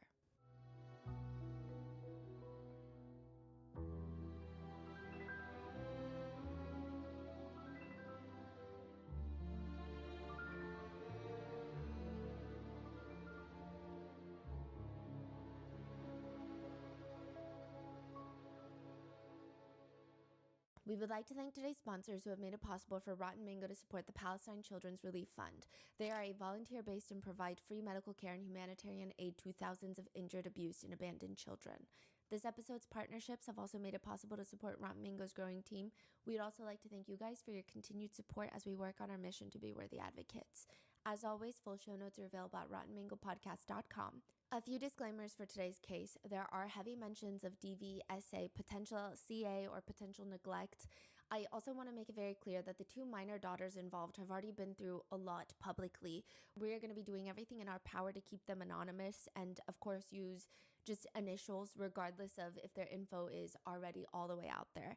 It's also important to note that all the allegations regarding the Trevino family, especially Ash Trevino, are claims that Ashley herself has publicly admitted to or done on camera. Though at the time of filming, no charges have been made or pressed against Ash Trevino. The only quote-unquote guilty parties would be the people mentioned who are previously incarcerated. Any and all opinions, commentary, and theories are netizen-based and not personal. We're just trying to report on all online sentiment and aspects surrounding this case. I will have to say that I embarked on this brain-rotting journey that is Ash Trevino's lore, believing that it was going to be an episode for my other podcast, Moral of the Story, which I'm going to link below. A lot of you guys have been messaging me that it's the perfect cleanser, if you will, almost for mental health after some of these recent RM cases. But the more that I started jumping into the rabbit holes of court documents of her boyfriends, two things occurred. I believe that she is a danger to her children and perhaps even society. And two, I feel like she has laid eggs in my brain. I feel like my IQ has dropped at least 10 points after listening to her live streams. So with that being said, let's get started. In the past few weeks, the internet has collectively band together to get a CPS case opened on a TikToker named Ash Trevino. Ash Trevino is, I want to say she is constantly live streaming. It's like being a CCTV camera on her phone, just a wall camera, a fly on the wall. How old are her kids? She is 36. She has two daughters that are 16 and 13. And she believes that the internet is unjustly trying to get them taken away from her. Ashley addresses this in a live stream saying, "Y'all are really trying to get my kids taken from me, and it's not gonna happen. Do you know how many CPS cases I've had on me in the last 4 months, and I still have custody of my kids? Like, you do understand when you call CPS, you have to have actual proof that they're in an unfit condition, right? You do understand that, right? For those of y'all that love to call CPS on me, y'all do understand. You have to have proof that my kids are in harm's way, my kids are this, my kids are that, y'all really have to have proof." So here is the list of proof that netizens have gathered against Ash Trevino. Did she just brag about she had 20 cases on her? And nothing has happened. That's her biggest flex, biggest accomplishment, is evading CPS, falling through the cracks of CPS. In the state of Texas, one of the main things CPS workers are looking for is kitchen and food availability. The guidelines are along the lines of kitchen should have healthy, readily available food.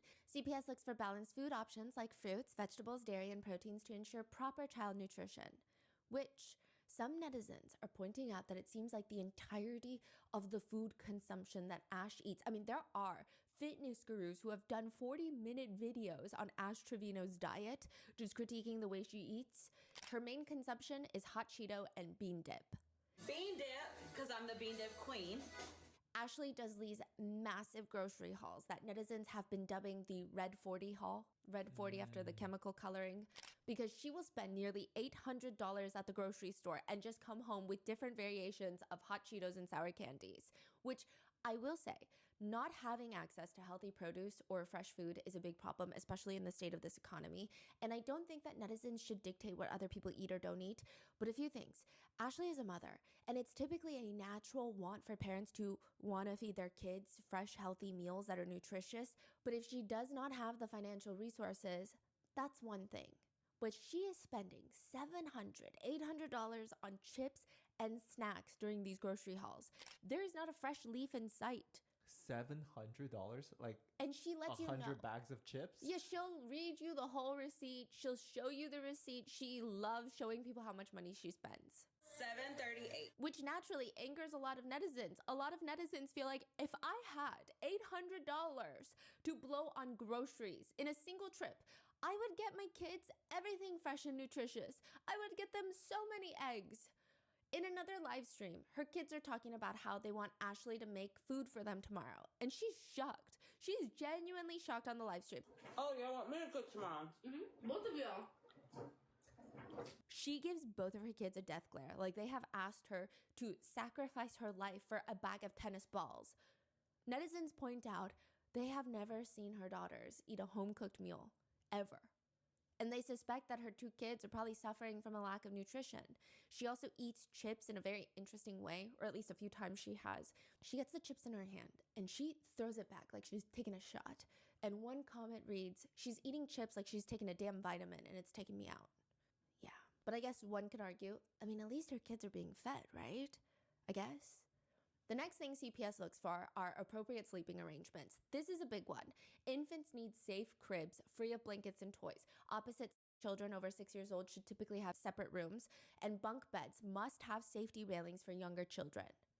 When Ash is doing a live stream, she's showing off her apartment. She does a quick peek into her daughter's room. They share a room, 16 and 13, and netizens are very quick to point out, wait, is that a singular air mattress on the floor for both the girls to sleep in? Just a singular air mattress in the room for both of her daughters to share. When netizens start pointing that out, Ashley states that they're not staying with her, implying it's fine because they're only here once in a while. They're staying with her parents. And again, not being able to afford proper furniture for children is not something that parents should be ashamed of. It's very difficult to provide the necessities these days, but Ashley should be ashamed. She gives her daughters an air mattress, not because of her lack of funds. It is her gross misappropriation of those funds. It's estimated that on her live streams, in gifts, donations alone, she brings in around $1,000 to $2,000 in a singular day. $1,000 to $2,000 a day. She says the most she's ever brought in 2.5 hours was $12,000. She's constantly on TikTok lives doing these hauls. She shows off her new shoes. She's unboxing it. They're slippers. They're house slippers. And she says, these are not Temu. Trust me, I wish they were. And she opens up her Balenciaga slipper box and she's aggressively showing the Balenciaga tag to the camera. All my name brand stuff is actually name brand. Even when she does a makeup haul, she's insufferable. She says, I only spent $395 at Ulta. I was just putting things in the bag. I wasn't even looking at the prices. I literally thought that I was gonna spend $1,000, but no, I only spent like $400. She says things like, $3,000 is like dirt to me because I don't need it. It's trash, but if y'all need it, I'll throw it to you. She gets herself the newest iPhone in pink because, of course, Miss Ashley Trevino is a pretty little princess. She goes to purchase a Louis Vuitton purse, and I'm not entirely sure why she chooses this purse, but it's quite literally a carry-on bag. She just buys a giant-sized duffel bag, but uses it as a purse. She just always has it like on the crook of her elbow. And she just starts carrying around a Louis Vuitton travel bag to the point where it has sparked a trend on TikTok where people say, I'm Ash Trevino and I'm showing you my outfit for the day. And they're hooking on literal suitcases to the crook of their elbows because it's just the most... Is it like a tote bag or? No, it's a duffel with the two short handles. Yeah, the Louis Vuitton duffels. Actual duffel bag. Yes, an actual duffel bag. It's like the size of her. Huh. She said she paid $3,000. I guess she paid that much to look ridiculous. There's also a clip of her where she's seen out shopping and she has this little Louis Vuitton bag. And it's not a purse, it's the actual shopping bag, indicating that she just got out of the store. And when she sees somebody recording her, she places it straight in front of her and starts swinging it around.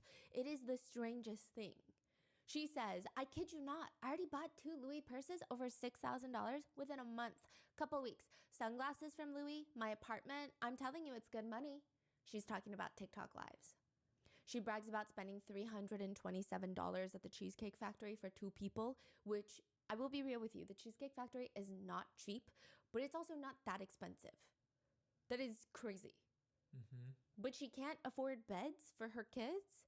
Her explanation to netizens, and I don't know if she's going to have a chance to explain this to CPS workers or if they're even going to ask, but I digress. She explained.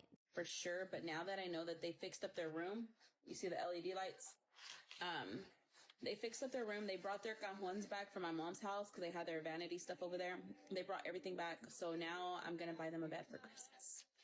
But I'm going to get it before Christmas.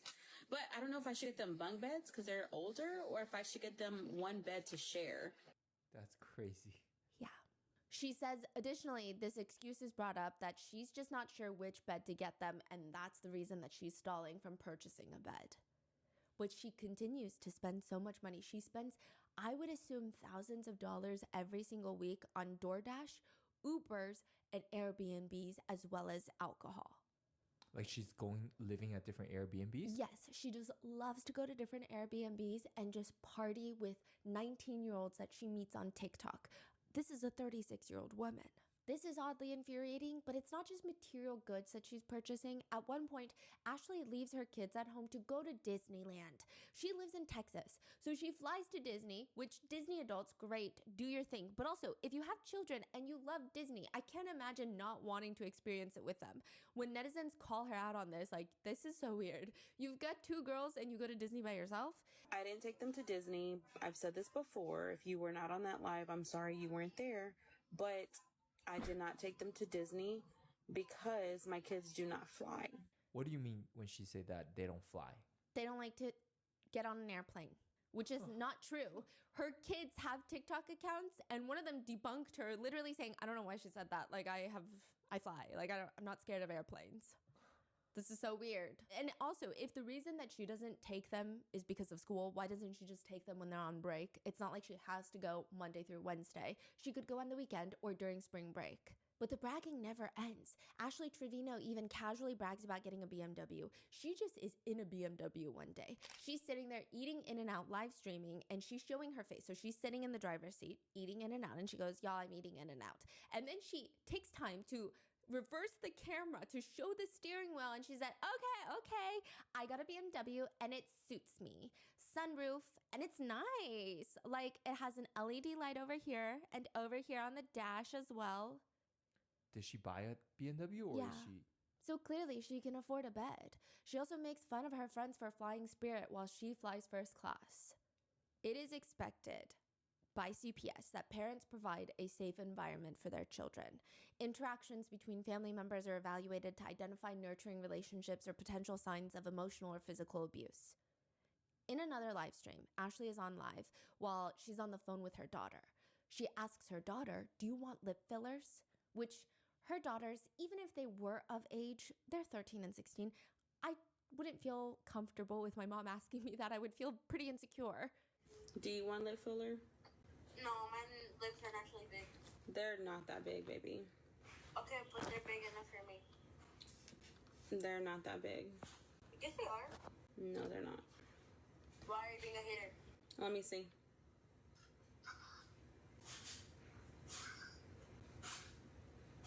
They look like the same size as yours.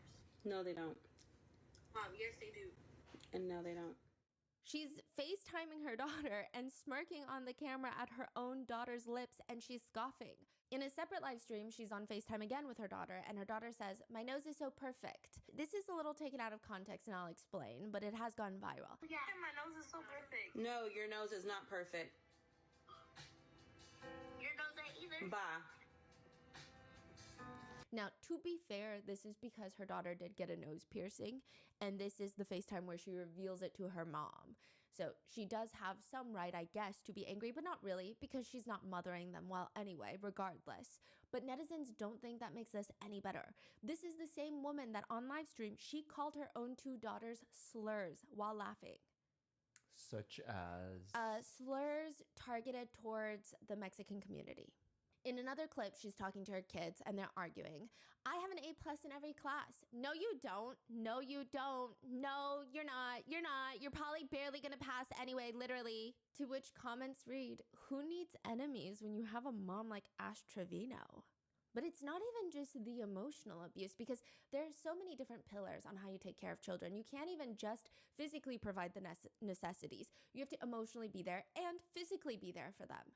Her younger daughter, E, has to go to the hospital one day. They already made it back home. She's on live stream, and Ashley, instead of taking her, jumps on another TikTok live and says, guys, this is my sickly baby. That's the one that I have to go take to the hospital and go get tested in a couple weeks. I'm not going to explain nothing else because she doesn't want me to. Mere minutes later, I don't even think 10 minutes have passed. She says, if y'all want me to tell you about my baby girl's health, go ahead and send the galaxies. Galaxies being $15 donations on TikTok, because there's tiers to the donations. If y'all want me to tell y'all about my baby girl's health, go ahead and send the galaxies. She's willing to sell her daughter's medical history for the highest bidder.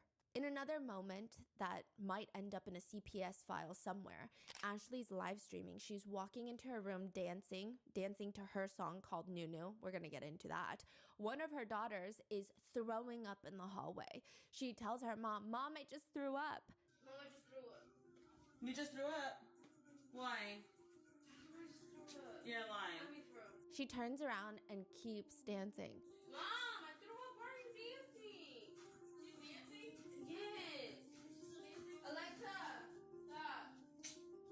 Bro, I was jamming to Nunu. Netizens are commenting, the fact that her first instinct is to accuse her of lying? She treats her daughters like they're just roommates in their own home, like there's no relationship between them. For Thanksgiving, for example, Ashley drives her kids. The netizens are compiling on Reddit all the things that they want to send to CPS. They're like mass reporting her to CPS. For Thanksgiving, Ashley drives her kids 8 hours to El Paso, Texas, where she's going to stay with who she calls her tia. Tia meaning auntie in Spanish. But this is not Ashley's auntie. This is not the kids' tia. This is a random person that Ashley has met on the internet that she calls auntie. She's not been invited to her own parents' Thanksgiving, so she's going to a random person that she met online to her home, bringing her kids all the way to El Paso, Texas on Thanksgiving, leaving them sick and alone in the Airbnb. She's like, go order DoorDash for Thanksgiving. I'm going to go get drunk at the bars.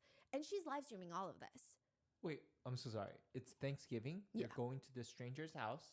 Yeah, and then so she rented an Airbnb in El Paso, Texas, and she goes to El Paso to meet up with her auntie that is a stranger that she meets online. She brings her kids, throws them into the Airbnb, and is like, here, order DoorDash because I'm about to go out with the auntie that I met on TikTok and a bunch of her friends. Oh. On Thanksgiving, she's like, just order whatever you want. But it's already not a good look, but it gets worse. While she's posting in El Paso, because she does not understand that live streaming does not mean that you have to stream the entirety of your life, she starts posting about being in El Paso. Another creator on TikTok sees this and posts a TikTok where she is tying her hair up into a messy bun, and she says, when you find out Ashley Trevino is in El Paso, indicating she's trying to fight Ashley Trevino. Ash, a full mother of 2, starts mocking the creator on her live stream. She's like, when you find out Ash Trevino's in El Paso, I'm in El Paso and I'm your baby daddy. What are you gonna do? She proceeds to tell the girl, then pull up then, and gives out the very specific bar that she will be visiting later that night. She begs the creator to pull up because the creator is GHETTO and they're in the rich neighborhood and the cops are gonna take care of her. Ashley is live streaming at the bar, and I'm not entirely sure why she looks so surprised when the creator that she has been taunting the entire night does indeed show up to the bar. Since she's pretty much given out her GPS coordinates and everything, she's just sitting there while the other creator is saying, you asked me to pull up, and now you don't want to say anything, you asked me to pull up. The situation escalates to some mediocre hair pulling before everybody is kicked out of the establishment. The other creator goes on live to talk about what happened, and she says, this is me. I was like, so you tell me to pull up? You tell me to pull up? And Ash starts getting up. So I went and I grabbed her hair. I snatched that. Bro, tell me why her hair feels like grass, bro. I grabbed it and it ripped off. Ash is later live streaming, brushing her hair with her fingers, saying, I don't even have my bobby pin anymore. I think she took it. I really do think she took it like for an autograph or something because I don't have it anymore. You would have thought like a that didn't like me was gonna swing. She would have swung at the okay? This pulls my hair. Like it's the first reaction this does. And I'm like, she pulled my hair. And this is fat as this is really fat. She's saying all of this in the car while the stranger that she met on TikTok, the auntie, is driving. But now, to some extent, this auntie is intoxicated. They were live streaming in the bar where viewers clearly see her drinking. So now the drinking and driving is being live documented.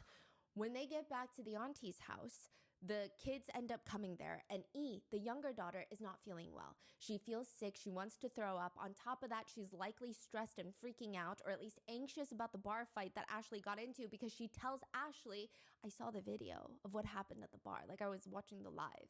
And if you're wondering, how do I know all of this? It's because Ashley is still live streaming right now at the auntie's house. And when they're at the Tia's house, when the night is over, the Tia's ex-boyfriend and his new girlfriend come over and a whole fight breaks out. Ashley is live streaming. You can't see too much. The cameraman is not doing their job because they're in the middle of the fight. Eventually, Ashley decides to call the police, but she's still live streaming. She does not turn it off. She does not mute her phone. She goes on to tell the police that they need to hurry and come, and here is the address. She says her auntie's full residential home address on the live stream. She doxes this auntie's place of residence, but also the place that she brought her children to. The police leave, and the auntie and all of them go back to Ashley's rented Airbnb because they don't feel safe there anymore. Which, side note, this is actually where a viral TikTok clip is formed. Ash Trevino calls her private parts her nunu, and she has this whole song about it. And people have this running joke that her nunu, her private spots, are quite smelly. They don't smell good. And there's this one clip that's been taken out of context. Why did she call it nunu? I have no clue. Okay. Yeah. And she's asking her auntie, does it smell? Yeah, does it smell? Does it smell? Does it smell in there? Does it smell? Does it smell? Does it smell? Did it smell? Did it smell? And she's asking her like 10 times while she's on live stream. Did it smell? Did it smell? The context of this is she was vaping in the bathroom and she didn't want her kids to know that she was vaping in the bathroom. But that doesn't even make sense because they're in a different live. She was caught giving her kids her vape to use. What? So I don't know why she's asking if it smelled, if she was insinuating something else and then was trying to cover it up with this whole vape story. But it's become this whole internet meme with a life of its own of, did it smell? Did it smell? Did it smell? No, but did it smell? So the group of them, they're now back at Ashley's Airbnb and the daughters are there. Ashley is live streaming and she's standing there chowing down on fries and you just hear the auntie talking to her because a physical fight broke out. I don't know the extent, but it seems like to some extent there was domestic violence. This is the auntie's ex-boyfriend that came and a physical altercation took place between him and the auntie. And the auntie, she's dry heaving because it's pretty clear that from the perspective of the live stream, she was harmed physically to some level. She tells Ashley, I don't know how much abuse I told you about, but I never told my daughter about it. It is so ridiculous because Ashley continues chowing down on the fries that someone even comments, and back to the food we go.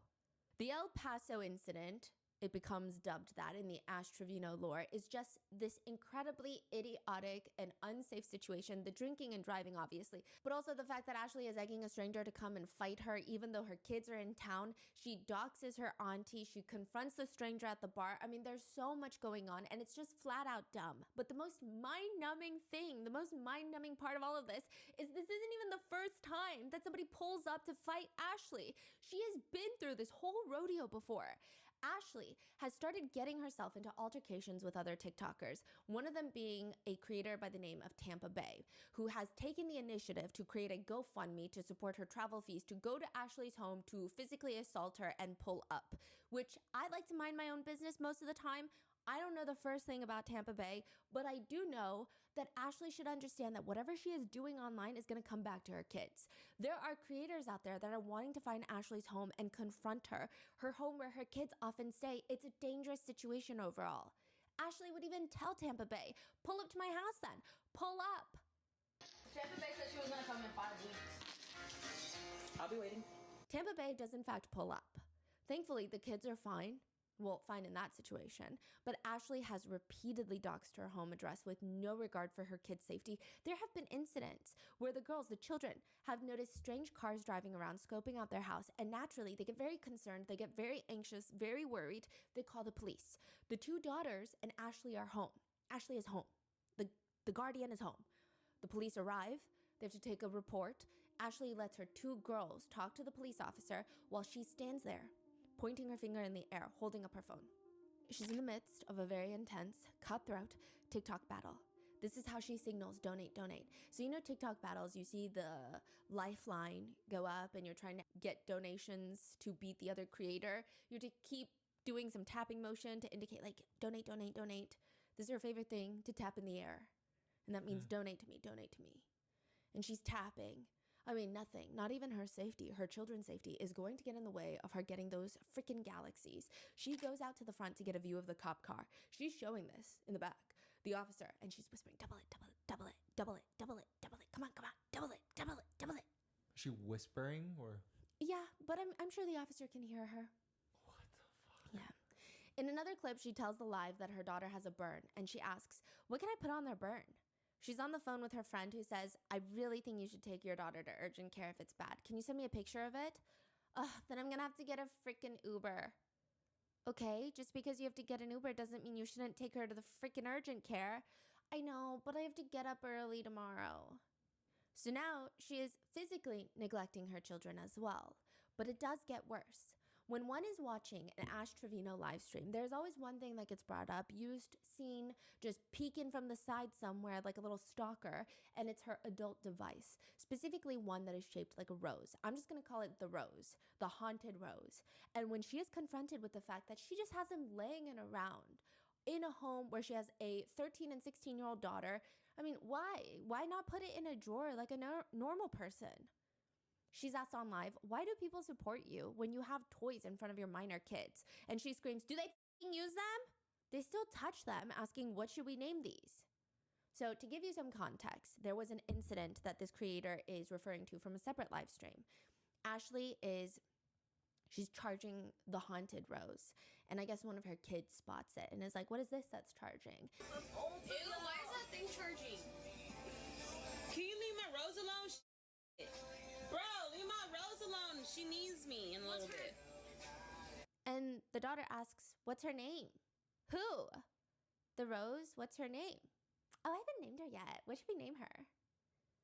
We should name her H. She says her name, her own name. The daughter says her own name because she's 16. She doesn't know what's going on. And the mom says, ew, I don't want to name her that.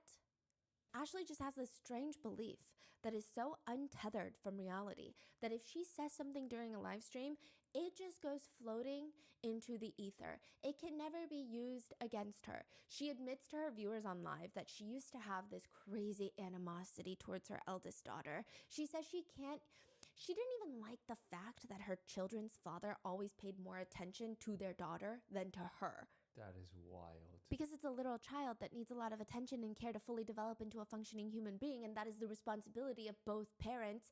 But to Ashley, this is rather unacceptable. One of the 7 deadly sins, if you ask her.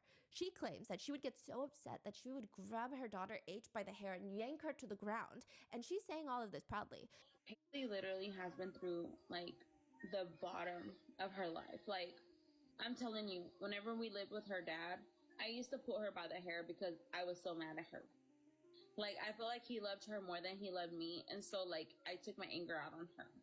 And she doesn't even, like, hate me for that. Like, she doesn't even remember that. Netizens are threatening, if not already dialing CPS on Ashley for that clip alone. They're commenting about how crazy this is that she's jealous of her own child. Ashley decides to then further address the situation on a separate live stream, clarifying. By the way, she's doing her makeup while clarifying this very serious allegation, and the beauty blender she is using is the biggest makeup sponge I've ever seen with my own 2 eyes. It's the size of a dish sponge. But that's neither here nor there. She continues, she states, was I hit as a kid? Yes. I was always hit as a kid. That's why I wouldn't hit my kids. I never abused my daughter, you guys. What I said was I would get mad at her. Yes, I would. I pulled her hair. Yeah, but I never abused her. I never hit my kids, you guys. That's one thing y'all need to understand. The only reason that I pulled her hair was because she ran from me and I tried to grab her, and instead I grabbed her hair. I never abused my kids. I never hit my kids. If you ask my kids if I hit them, I don't hit them. That's why they don't listen to me. And this was when she was little. This was a long time ago. I don't care. Y'all can sit there and call me an abuser, call me what you want, but at the end of the day, my kids know I never abuse them. They never have bruises on them. If anything, I bribe my kids with money. But then on a separate live stream, she'll also admit that she almost went to jail. She says, how did the glass break? So I'm implying, I'm deducing that there was some broken glass and everybody was asking her about it. She said, I threw the glass. I broke my phone too. My phone's broke right now. 2 days ago, me and my daughter got into it and she threw a chair at me and my leg is bruised. She put her hands on me and I already told her, stop putting your hands on me, bro. This is not the first time she's done that. We can somewhat decipher that she threw her phone and some sort of glass object. And she does even more alarming stuff. These are all the things that people are trying to report to CPS. Ashley is on the phone with a romantic interest of hers. He's on speakerphone and Ashley has her daughter right next to her. The guy asks her, Hey, can I ask you a question? Can I take you to my crib? Sure, go ahead. Just don't fucking take advantage of my daughter. Wait, what you said? Just don't make me a grandma. What? yeah, exactly. Okay. It just reminds me very much of Jennifer Soto. Yeah. Why are you even saying that? Why are you bringing up Woody Allen right now? Yeah. Later on a live stream, she says, it's like one of my kids. She meets a guy. She likes him. Hypothetically, this is what she's saying hypothetically. She wants to do something. The guy asks her, how old are you? She says, I'm 18. I'm 17. She's 15 at this point. Guy believes it. And then I find out, honestly, if I find out my daughter's doing something, I'm not going to sit there and call the cops. I was her age once. I was doing it, so. But the alarming stuff comes in by the types of people that she decides to surround herself and indirectly put in her daughter's paths. She goes on a live stream to talk about writing to Chris Watts, the infamous killer who killed his wife and his 2 kids. Her friend tells her that he's evil, that he killed his wife and kids. And Ashley responds, well, maybe he killed his wife because he's not happy. Here we go. And said that the episode on Chris Watts on some sort of crime show made her fall asleep. What does that imply? Like, it's just rude. What do you mean? 3 people lost their lives and you're falling asleep on the couch? Just turn it off. Why are you saying this? What's happening right now? Do you know what an inmate hopper is? It's someone who likes to date inmates and will jump from one inmate to another. Typically, I would imagine they themselves are not an inmate, so they're, instead of on Hinge, they're exclusively finding romantic partners on writeaprisoner.com. And Ashley Trevino gets known on TikTok for being an inmate hopper. But it really all starts with this very awkward moment when she live streams herself picking up her boyfriend of 9 months from jail while he's being released. wait, is this the one that happened? No, that was a separate person who likes to sleep with inmates when they get out, or she slept with one inmate and it was connected to Wade Wilson because she was like, Wade Wilson, hi, and then we covered. Yeah, it's like a thing. It's a thing, yes. She brings him to this hotel room. There's a giant heart on the hotel bed made out of roses. She has a whole snack basket picked out for him, and he's just walking in, and the whole live stream is uncomfortably awkward. He's ignoring her. He doesn't seem excited to be there. He doesn't even look excited to be a free man. It almost appears by some netizens' perspectives that the prospect of him getting into bed with Ashley Trevino, he'd rather go back into his cell. And the energy, the visuals are just off, and people are commenting. I remember when my ex came out of jail, he literally could not stop touching me nonstop. He would not stop holding me. He would not stop paying attention to me. Jesse showed no interest in her. This is so sad. It is pretty clear that Jesse was likely using her for commissary funds when he was in prison. Even when they live stream together, he looks like he wants to keep a safe 6 feet social distancing space between them. But before you even feel a tiny modest sympathy for Ashley, she also gets upset when Jesse wants to see his own children because she doesn't want his child's mother in his life. Within 3 days of Jesse being out, she's calling him her husband. People are confronting her about the fact that he has his child's mother's face tattooed on him, and they tell her, hey, are you not upset? They're just trying to start drama. Okay, they're egging her on, the netizens. They're like, are you not upset? You don't want your face tattooed on Jesse? And she gets very defensive. I'm good. I don't need a tattoo to symbolize what I am to my husband. As long as I know where I stand with my husband, we're fine. But she gets his TikTok handle tattooed on her. Not even his name, the TikTok handle. Like, at Rotten Mango, imagine you tattooing that. Wait, she tattooed it on her body? Yes, his TikTok handle. What? The relationship lasts somewhere in the ballpark of 8 business days before Ashley is on live stream ranting, clapping her hands as if we are the ones to blame for this. She says, and that's what irritates me. Y'all think you know him? Y'all don't, bro. I was with him for 9 months, holding him down, and he's talked so much crap about me. The tears that I have to hold back when I see him. Look, he's requesting again to be in my live stream. He's requesting again. Jesse is not a nice person. Jesse is a really mean, ugly person. Y'all don't know what I've had to endure the last 2 weeks, okay? I'm not wanting to bash him. He's not a nice person. Jesse let all these females make him feel like he was just the luckiest man out there. He was just using me for clout because without Ashley, Jesse is not nothing. Without Ashley, there is no Jesse. I made Jesse. She's 36. Later in a video, she responds, why did you guys break up? So she's like reading the comments. Why did you guys break up? Because of social media. A lot of females were in his inbox. I just didn't have the trust. I would tell him I wish he was back in prison because I trusted him in prison because nobody knew who he was. Nobody was writing to him. He wasn't calling them. You know, when he came out, I let him have social media. I gave him a little cheat phone. I told him, make a TikTok. I said, make a TikTok, babe. And that was my biggest mistake, was to let him get involved in the social media life. How many followers does she have? It's hard to say because she keeps getting her accounts deleted. Really? Yeah, I think she's like on her 6th account. Because of like... Yeah. I mean, because she'll people just report her and... Yeah, and then she'll just completely flash her entire bare chest on a live stream on TikTok. Huh. There are also some very strange moments in this whole relationship saga with Jessie.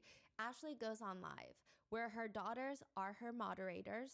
I don't know if they were her moderators for every single live, but the fact that they are her moderators and they have frequently said like, Mom, don't do this. Mom, don't say this. They'll come into the room sometimes while she's live streaming to say, stop doing this. So it's pretty clear that they know what she's doing on live. They're watching. She states, to be honest, you guys, it's just going to give Jessie more clout. Just kidding. He has an 8-inch.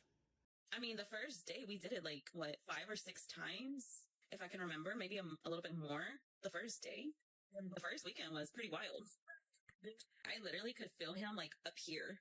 And I would tell him like, it hurts. Like, she goes into graphic detail describing the width, I guess. In a separate live, she's asked, was there passion? To be honest, yeah.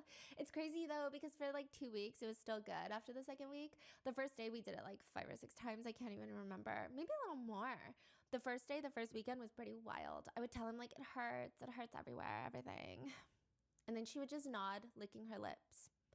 And every single time we didn't use protection and he never pulled out. Meanwhile, Jessie is on a separate live stream where he claims that he had to put a blanket to cover Ashley Trevino's entire body and face because he could not get excited for activities without that. You're kidding me. Yeah, no, I'm not. That's crazy. Did you like put like a bag over her head when you guys, Okay, so I put the blanket. I I was put the blanket muted. all over her.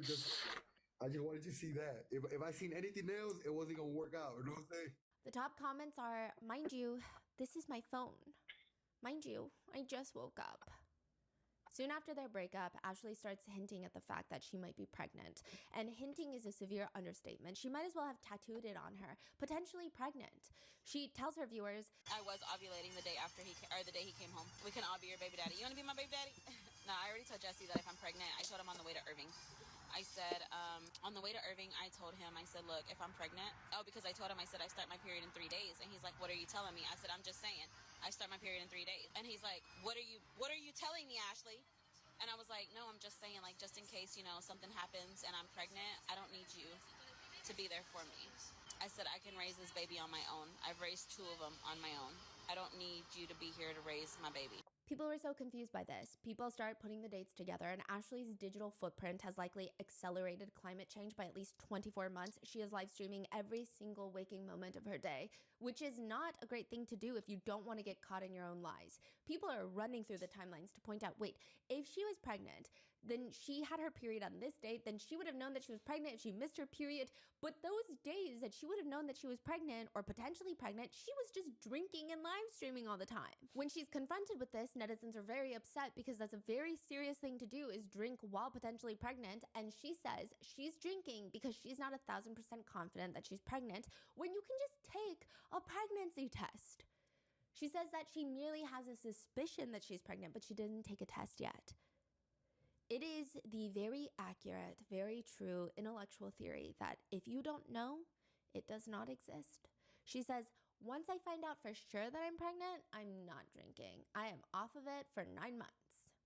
But she's also very upset that her viewers care about her drinking alcohol and potentially being pregnant. She says, I'm not going to answer yes or no if I'm pregnant. That's not what I'm going to do. You're going to have to wait. Y'all are not anybody important to me. So for me to just sit here and say, no, I'm not pregnant. Yes, I'm pregnant.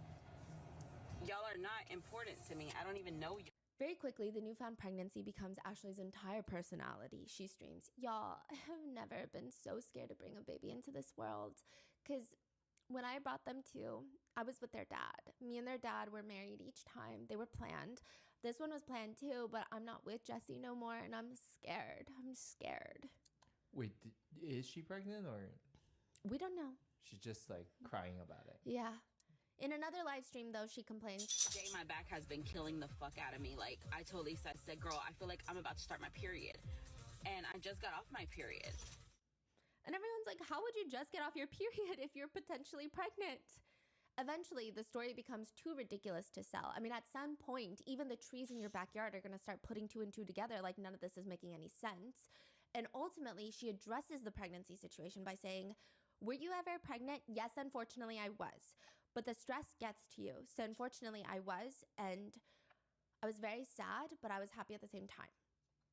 Hinting at the fact that she suffered from a miscarriage from the stress. The comments read, she reminds me of one of those high school girls that would say that they're pregnant for attention and then end up, quote, losing the baby.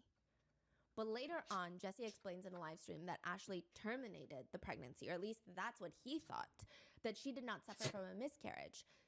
To which Ashley responds on live, nobody was supposed to know that I had an abortion. And he literally just told everybody that I had an abortion. But I had an abortion because I didn't want to have his baby. Hey, Daddy. I absolutely believe in my freedom of choice as a woman, but I think the difference between having it be a choice versus having a miscarriage are completely separate things, especially in this situation. She originally claimed that she lost her baby due to stress, and that is not a choice. Netizens were obviously sympathizing with her after that, and even had she said, I made the choice to do this because I don't think I'm going to be a fit parent to a newborn right now, I mean, I guess it depends on everybody's beliefs, but I think that's perfectly normal. But netizens were obviously sympathizing with her, donating so much more to her because they thought that she had suffered this very traumatic thing that a lot of netizens can relate to. But it was a lie. In another clip, she says, he's just mad because I aborted our baby. I never wanted to have his kid anyways. I'm literally glad I got rid of our baby. I didn't want nothing from you. What makes this even worse is the fact that in a separate live stream, this is when she was telling the whole world and everybody's mother that she might be pregnant. She says, if I'm pregnant, I'm keeping the baby. I already told my kids. I told them, there's a possibility. So she's getting her minor children emotionally and potentially just mentally involved in this. With Jesse's relationship with Ash Trevino, that's where she really starts gaining a lot of TikTok fame. But people find out this is not her first relationship with an inmate. In fact, there was a previous one that she documented heavily through Instagram by the name of Isaiah Gonzalez. This was her previous husband that was in prison. She'd introduced her children to them. She had brought her two very young daughters. At this point, the eldest was about 10 years old. When she brings them to prison to meet this prisoner that she has now decided to marry. How do we know about this? She has documented it all over Instagram and then slowly starts talking about it on live. So through her Instagram, we find out that she's posting pictures of the girls visiting Isaiah Gonzalez. And she writes, we had a great visit today and so blessed that both of our girls were able to go see daddy. This is the part that is so sick and twisted. This is not the girl's biological father, but she almost convinces them, or maybe she's telling them to call him daddy, or is convincing them that this is their new daddy. I don't know. She writes, you can see the happiness on his face. Our first family picture, only one more glass visit until he gets to hug us all. Which I'm not sure you should be taking your children to prison to hug random inmates, but she even introduces Isaiah as the youngest's daddy to the world. She keeps doing this. She's saying, this is E's daddy, but he's not. He's not biologically her dad. He's not her dad anything. She posts more pictures of them meeting in prison. They're holding up hand hearts. She's hashtagging it Going Gonzalez because she's trying to marry him and his last name is Gonzalez. And ma'am, this is not a reality show. She'll hashtag Love on Lockdown. My heart is in Iowa Park, which is where his prison is located. But should her heart not be at home with her own two children? Wow. She posts another one where Isaiah is holding E, her youngest daughter, in his arms, physically, during visitation. She captions it, today we had the best visit with my husband and her daddy. It's always hard leaving him behind. Again, this is not E's biological father, let alone her daddy, her dad. This is just some random inmate. Love all the time we get with him and his smile says it all. Just a daddy and his baby girl. It's sad when she runs back for one more hug before we leave, but their bond is unbreakable. I do want to preface this by saying I think with the way America likes to incarcerate people for just pretty much everything, there are people in prison for possessing weed. There are people in jail for allegedly being involved in an incident involving the United Healthcare CEO. There are a lot of reasons that people are incarcerated that a lot of people might not necessarily think they should be incarcerated for.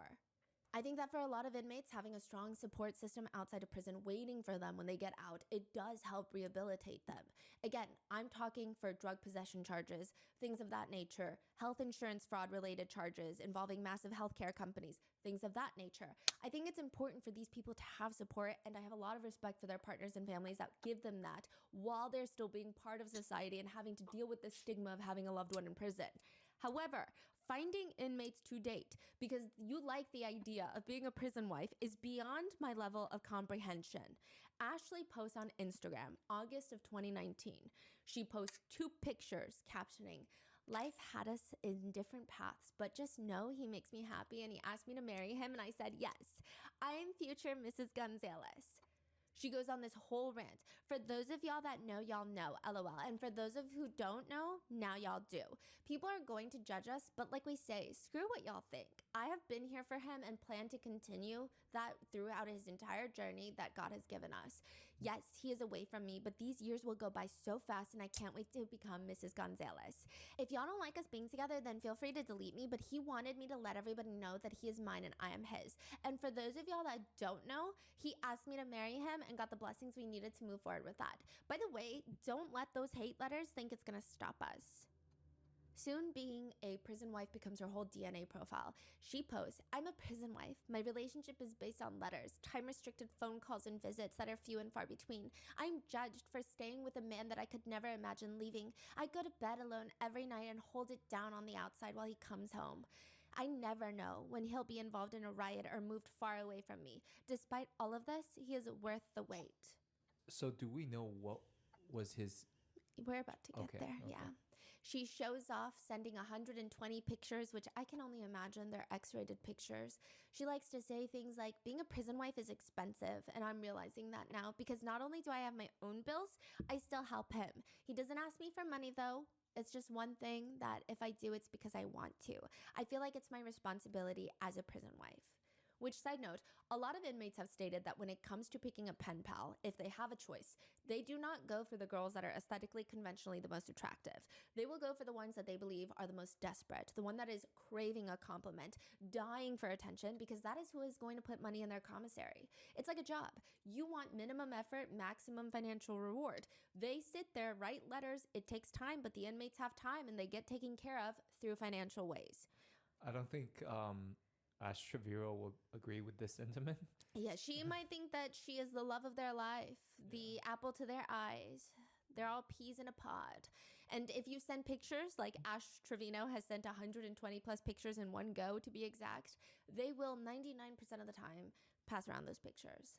It is said that they have no respect for any of these. I mean, maybe if maybe an inmate was with their partner before going to jail, they perhaps don't want to share those pictures, but they will pass around pictures.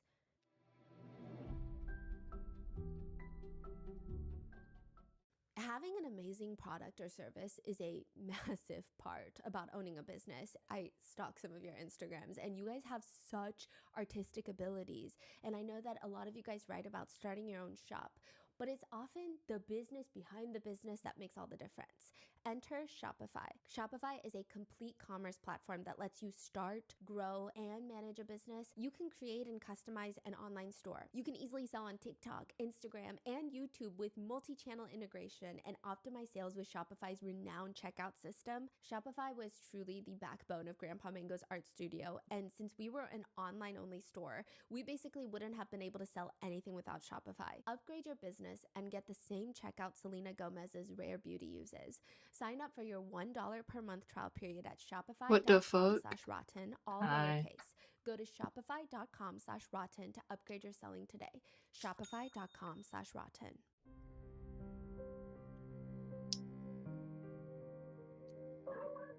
But Ashley is in love. She posts wedding pictures with Isaiah Gonzalez, which are just pictures by herself, holding his picture because he's incarcerated. They're not going to let him out and take furlough to take wedding pics. So it's just her in the middle of the road, a literal road, wearing a black dress and a white flower crown, writing, "There is going to be a long road ahead of us in this journey, but with God, we will get through it. Right here in these pics, I'm walking that road alone." Hence why she's on the road. And to give her some credit, the road is empty. "I'm walking that road alone, but even though he wasn't there physically, he's still here with me in this pic. This life isn't for everyone, but it is for me. Hashtag Mrs. Gonzalez. Hashtag my life is behind those walls." This is where things start to escalate.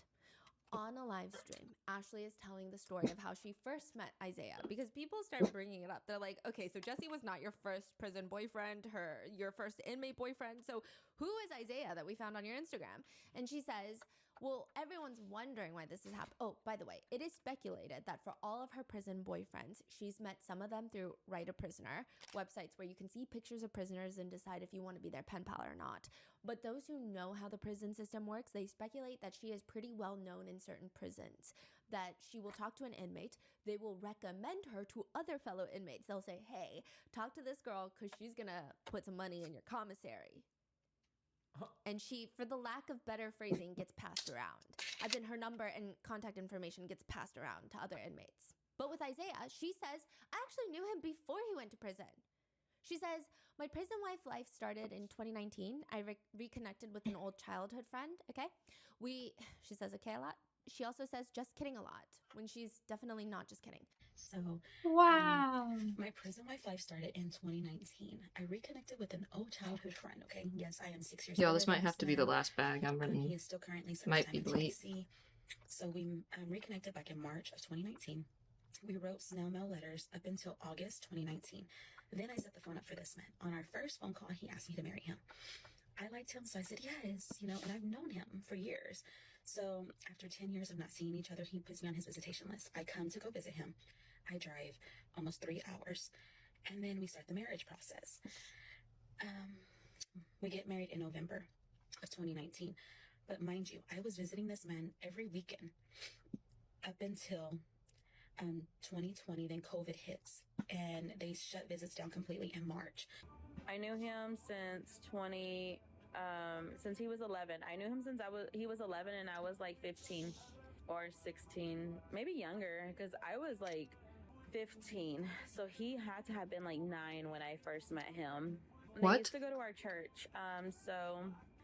I remember telling his mom, because I always thought he was a cute little boy, but I was older and I was already dating the kid's dad, so I couldn't be with him, Yikes. Wait, she said I was dating the kid's dad? Yeah, they were high school sweethearts.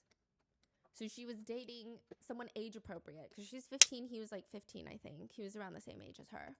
And she was interested in a 9-year-old boy. Yeah, which is very alarming. Wait, I'm so sorry. What does dad? Someone's dad mean? The kid's dad. So she has 2 daughters. Their biological father is her high school sweetheart. Got it. That she started dating when she was 15. But she's saying, when I was 15, I was dating the kid's father. My kid's father, not his dad. But he was 9, and I couldn't be with him, And she says, once I got married, I used to always tell his mom. She used to tell Isaiah's mom. Because he grew up quick. I would tell his mom, like, I'm going to be your daughter-in-law one day. I'm going to be your daughter-in-law one day. And she's like, no, you're not. My son is too young for you. And then in 2019, I reconnected with her son. In prison. Yeah. Which is incredibly creepy, but she clarifies, okay, Isaiah was a minor when we first met, but I didn't date him when he was a minor. I'm not sure how she thought that sentence would help her case. Nevertheless, she gets 3 tattoos of Isaiah on her. One of their wedding date on her finger, Isaiah on one wrist, Gonzalez on the other wrist, and these tattoos are huge. It would be more inconspicuous for her to wear 5 Apple Watches on one hand. It's that aggressively noticeable. Like on top or bottom? On top, and it's just like massive cursive. The whole wrist. And within 5 months, she announces her divorce. But one thing that has always gotten to people is that Ashley explains that Isaiah went into prison at 15, and he won't be eligible for parole until 2032. And if he doesn't get parole, he's not going to be released until 2055. So people are like, that's a very long time for a 15-year-old to get sentenced. 40 years for a 15-year-old to get sentenced. Whatever he did must be really bad because he was 15. So they start looking into his criminal history. 1 count of aggravated robbery, 1 count arson, and 1 count of murder. Sentenced to 45 years in prison. When Isaiah was 15 years old, he was involved in a very, very well, meticulously planned robbery that ends in a man's murder. His friend Ruben was working at an Exxon gas station when Muhammad, his boss, decides he's going to go make a night bank deposit. He's going to take cash from the gas station and deposit it at the bank. Ruben texts his friends, 2 other people and Isaiah, so 3 people. They're in a car waiting for Muhammad. They catch him on the road and they stop him. They rob him of all his cash. They know exactly which route he takes, which bank he was going to, how much he has. This is all a very well thought out plan, meticulously done. They pull up to stop him and one of the friends ends up shooting him. They kill him. It's always They murder. drag his I body know. into the woods. They set Muhammad's car on I fire and know. they leave. Eric is the one who fired the shots. He takes $4,000. Isaiah takes home $1,000 from this robbery. And they promptly spend it on whilst bragging to everybody about killing Muhammad. Muhammad has a wife and 7 kids. He has 6 daughters and a son. But sure, I guess that's hilarious. How is that hilarious? Why would it be hilarious? They're laughing to everyone they know. They just think it's so funny. He was sentenced to 45 years in prison in 2011. Sure, he was 15. But, I mean, we all knew better at 15. This is not a situation where I don't think anyone can confidently say he was so young, he didn't know what he was doing, unless you're Ashley Trevino. But Ashley is posting on Instagram a word vomit collage. Second look Saturday. Meet Isaiah. He was given a 45-year sentence at 16 years old. Over the past 10 years, he earned his GED, OSHA, Electrical Level 1, Construction Craft Skills, Construction Site Safety Corps, all level certifications. In that period, he has also gotten married and become a wonderful stepdad to 2 beautiful daughters. He loves spending every weekend with his family during visitation at the All Red unit. He is involved in working as a supply clerk. Isaiah is also a talented artist who wants to continue his craft by There's opening his own literally business once he like returns to the free world. Isaiah 20 plans on pages pursuing left, additional collegiate but I degrees. do Isaiah have believes to that stop God will bring him home because sooner I than his am release about to be date. late. Isaiah is ready for the day when he can be given a second look. She posts, "So blessed my husband was chosen as a second look person today. Let's pray we can bring him home soon. I will continue to do what's needed for him as a wife and will always be his voice. Love my husband so much. Hashtag let's bring him home. Hashtag proud prison wife. Hashtag my husband's biggest supporter." He's a killer. The worst part is Ashley is very proud of all of this. She TikTok live battles with someone talking about her inmate hopping ways, and the other creator says, "That is a lot. How many inmates have you been with? Like 26, you said?" Boo. It's Yeah. like 30 now. Probably 26 in the last 5 years. That is a lot. And she's nodding and smiling like it's something that everyone should do. And they ask, So, let me ask you a question. this is the Why do you prefer progress. inmates? She's got I prefer this little inmates thing, because I feel like exhaust, if you're gonna get exhaust hurt, pipe it's better to get hurt while they're up incarcerated here than instead out of down here in the there. free world. Because Because we're like I just super said earlier, my fast. ex Jesse, when he We got actually these left and we things broke up up, here. that one Alarm, hurt. I still probably. feel hurt to this day. She likes the fact that they have no options. Yeah. In another creator battle, she straight up Basically, asked all we the need other is the creator, wheels. "You haven't heard Ashley the inmate hopper?" So, I actually married got a someone who headache was from those incarcerated in videos. 2019. We actually knew each other. What videos? What are you talking about? Cool car though? Oh. Oh, you're getting headaches from my streams? Is that what you're saying to me right now? Because I don't blame you. Oh, the YouTube. Oh, these? Why? Oh, because of like the content. Okay. My bad, my bad.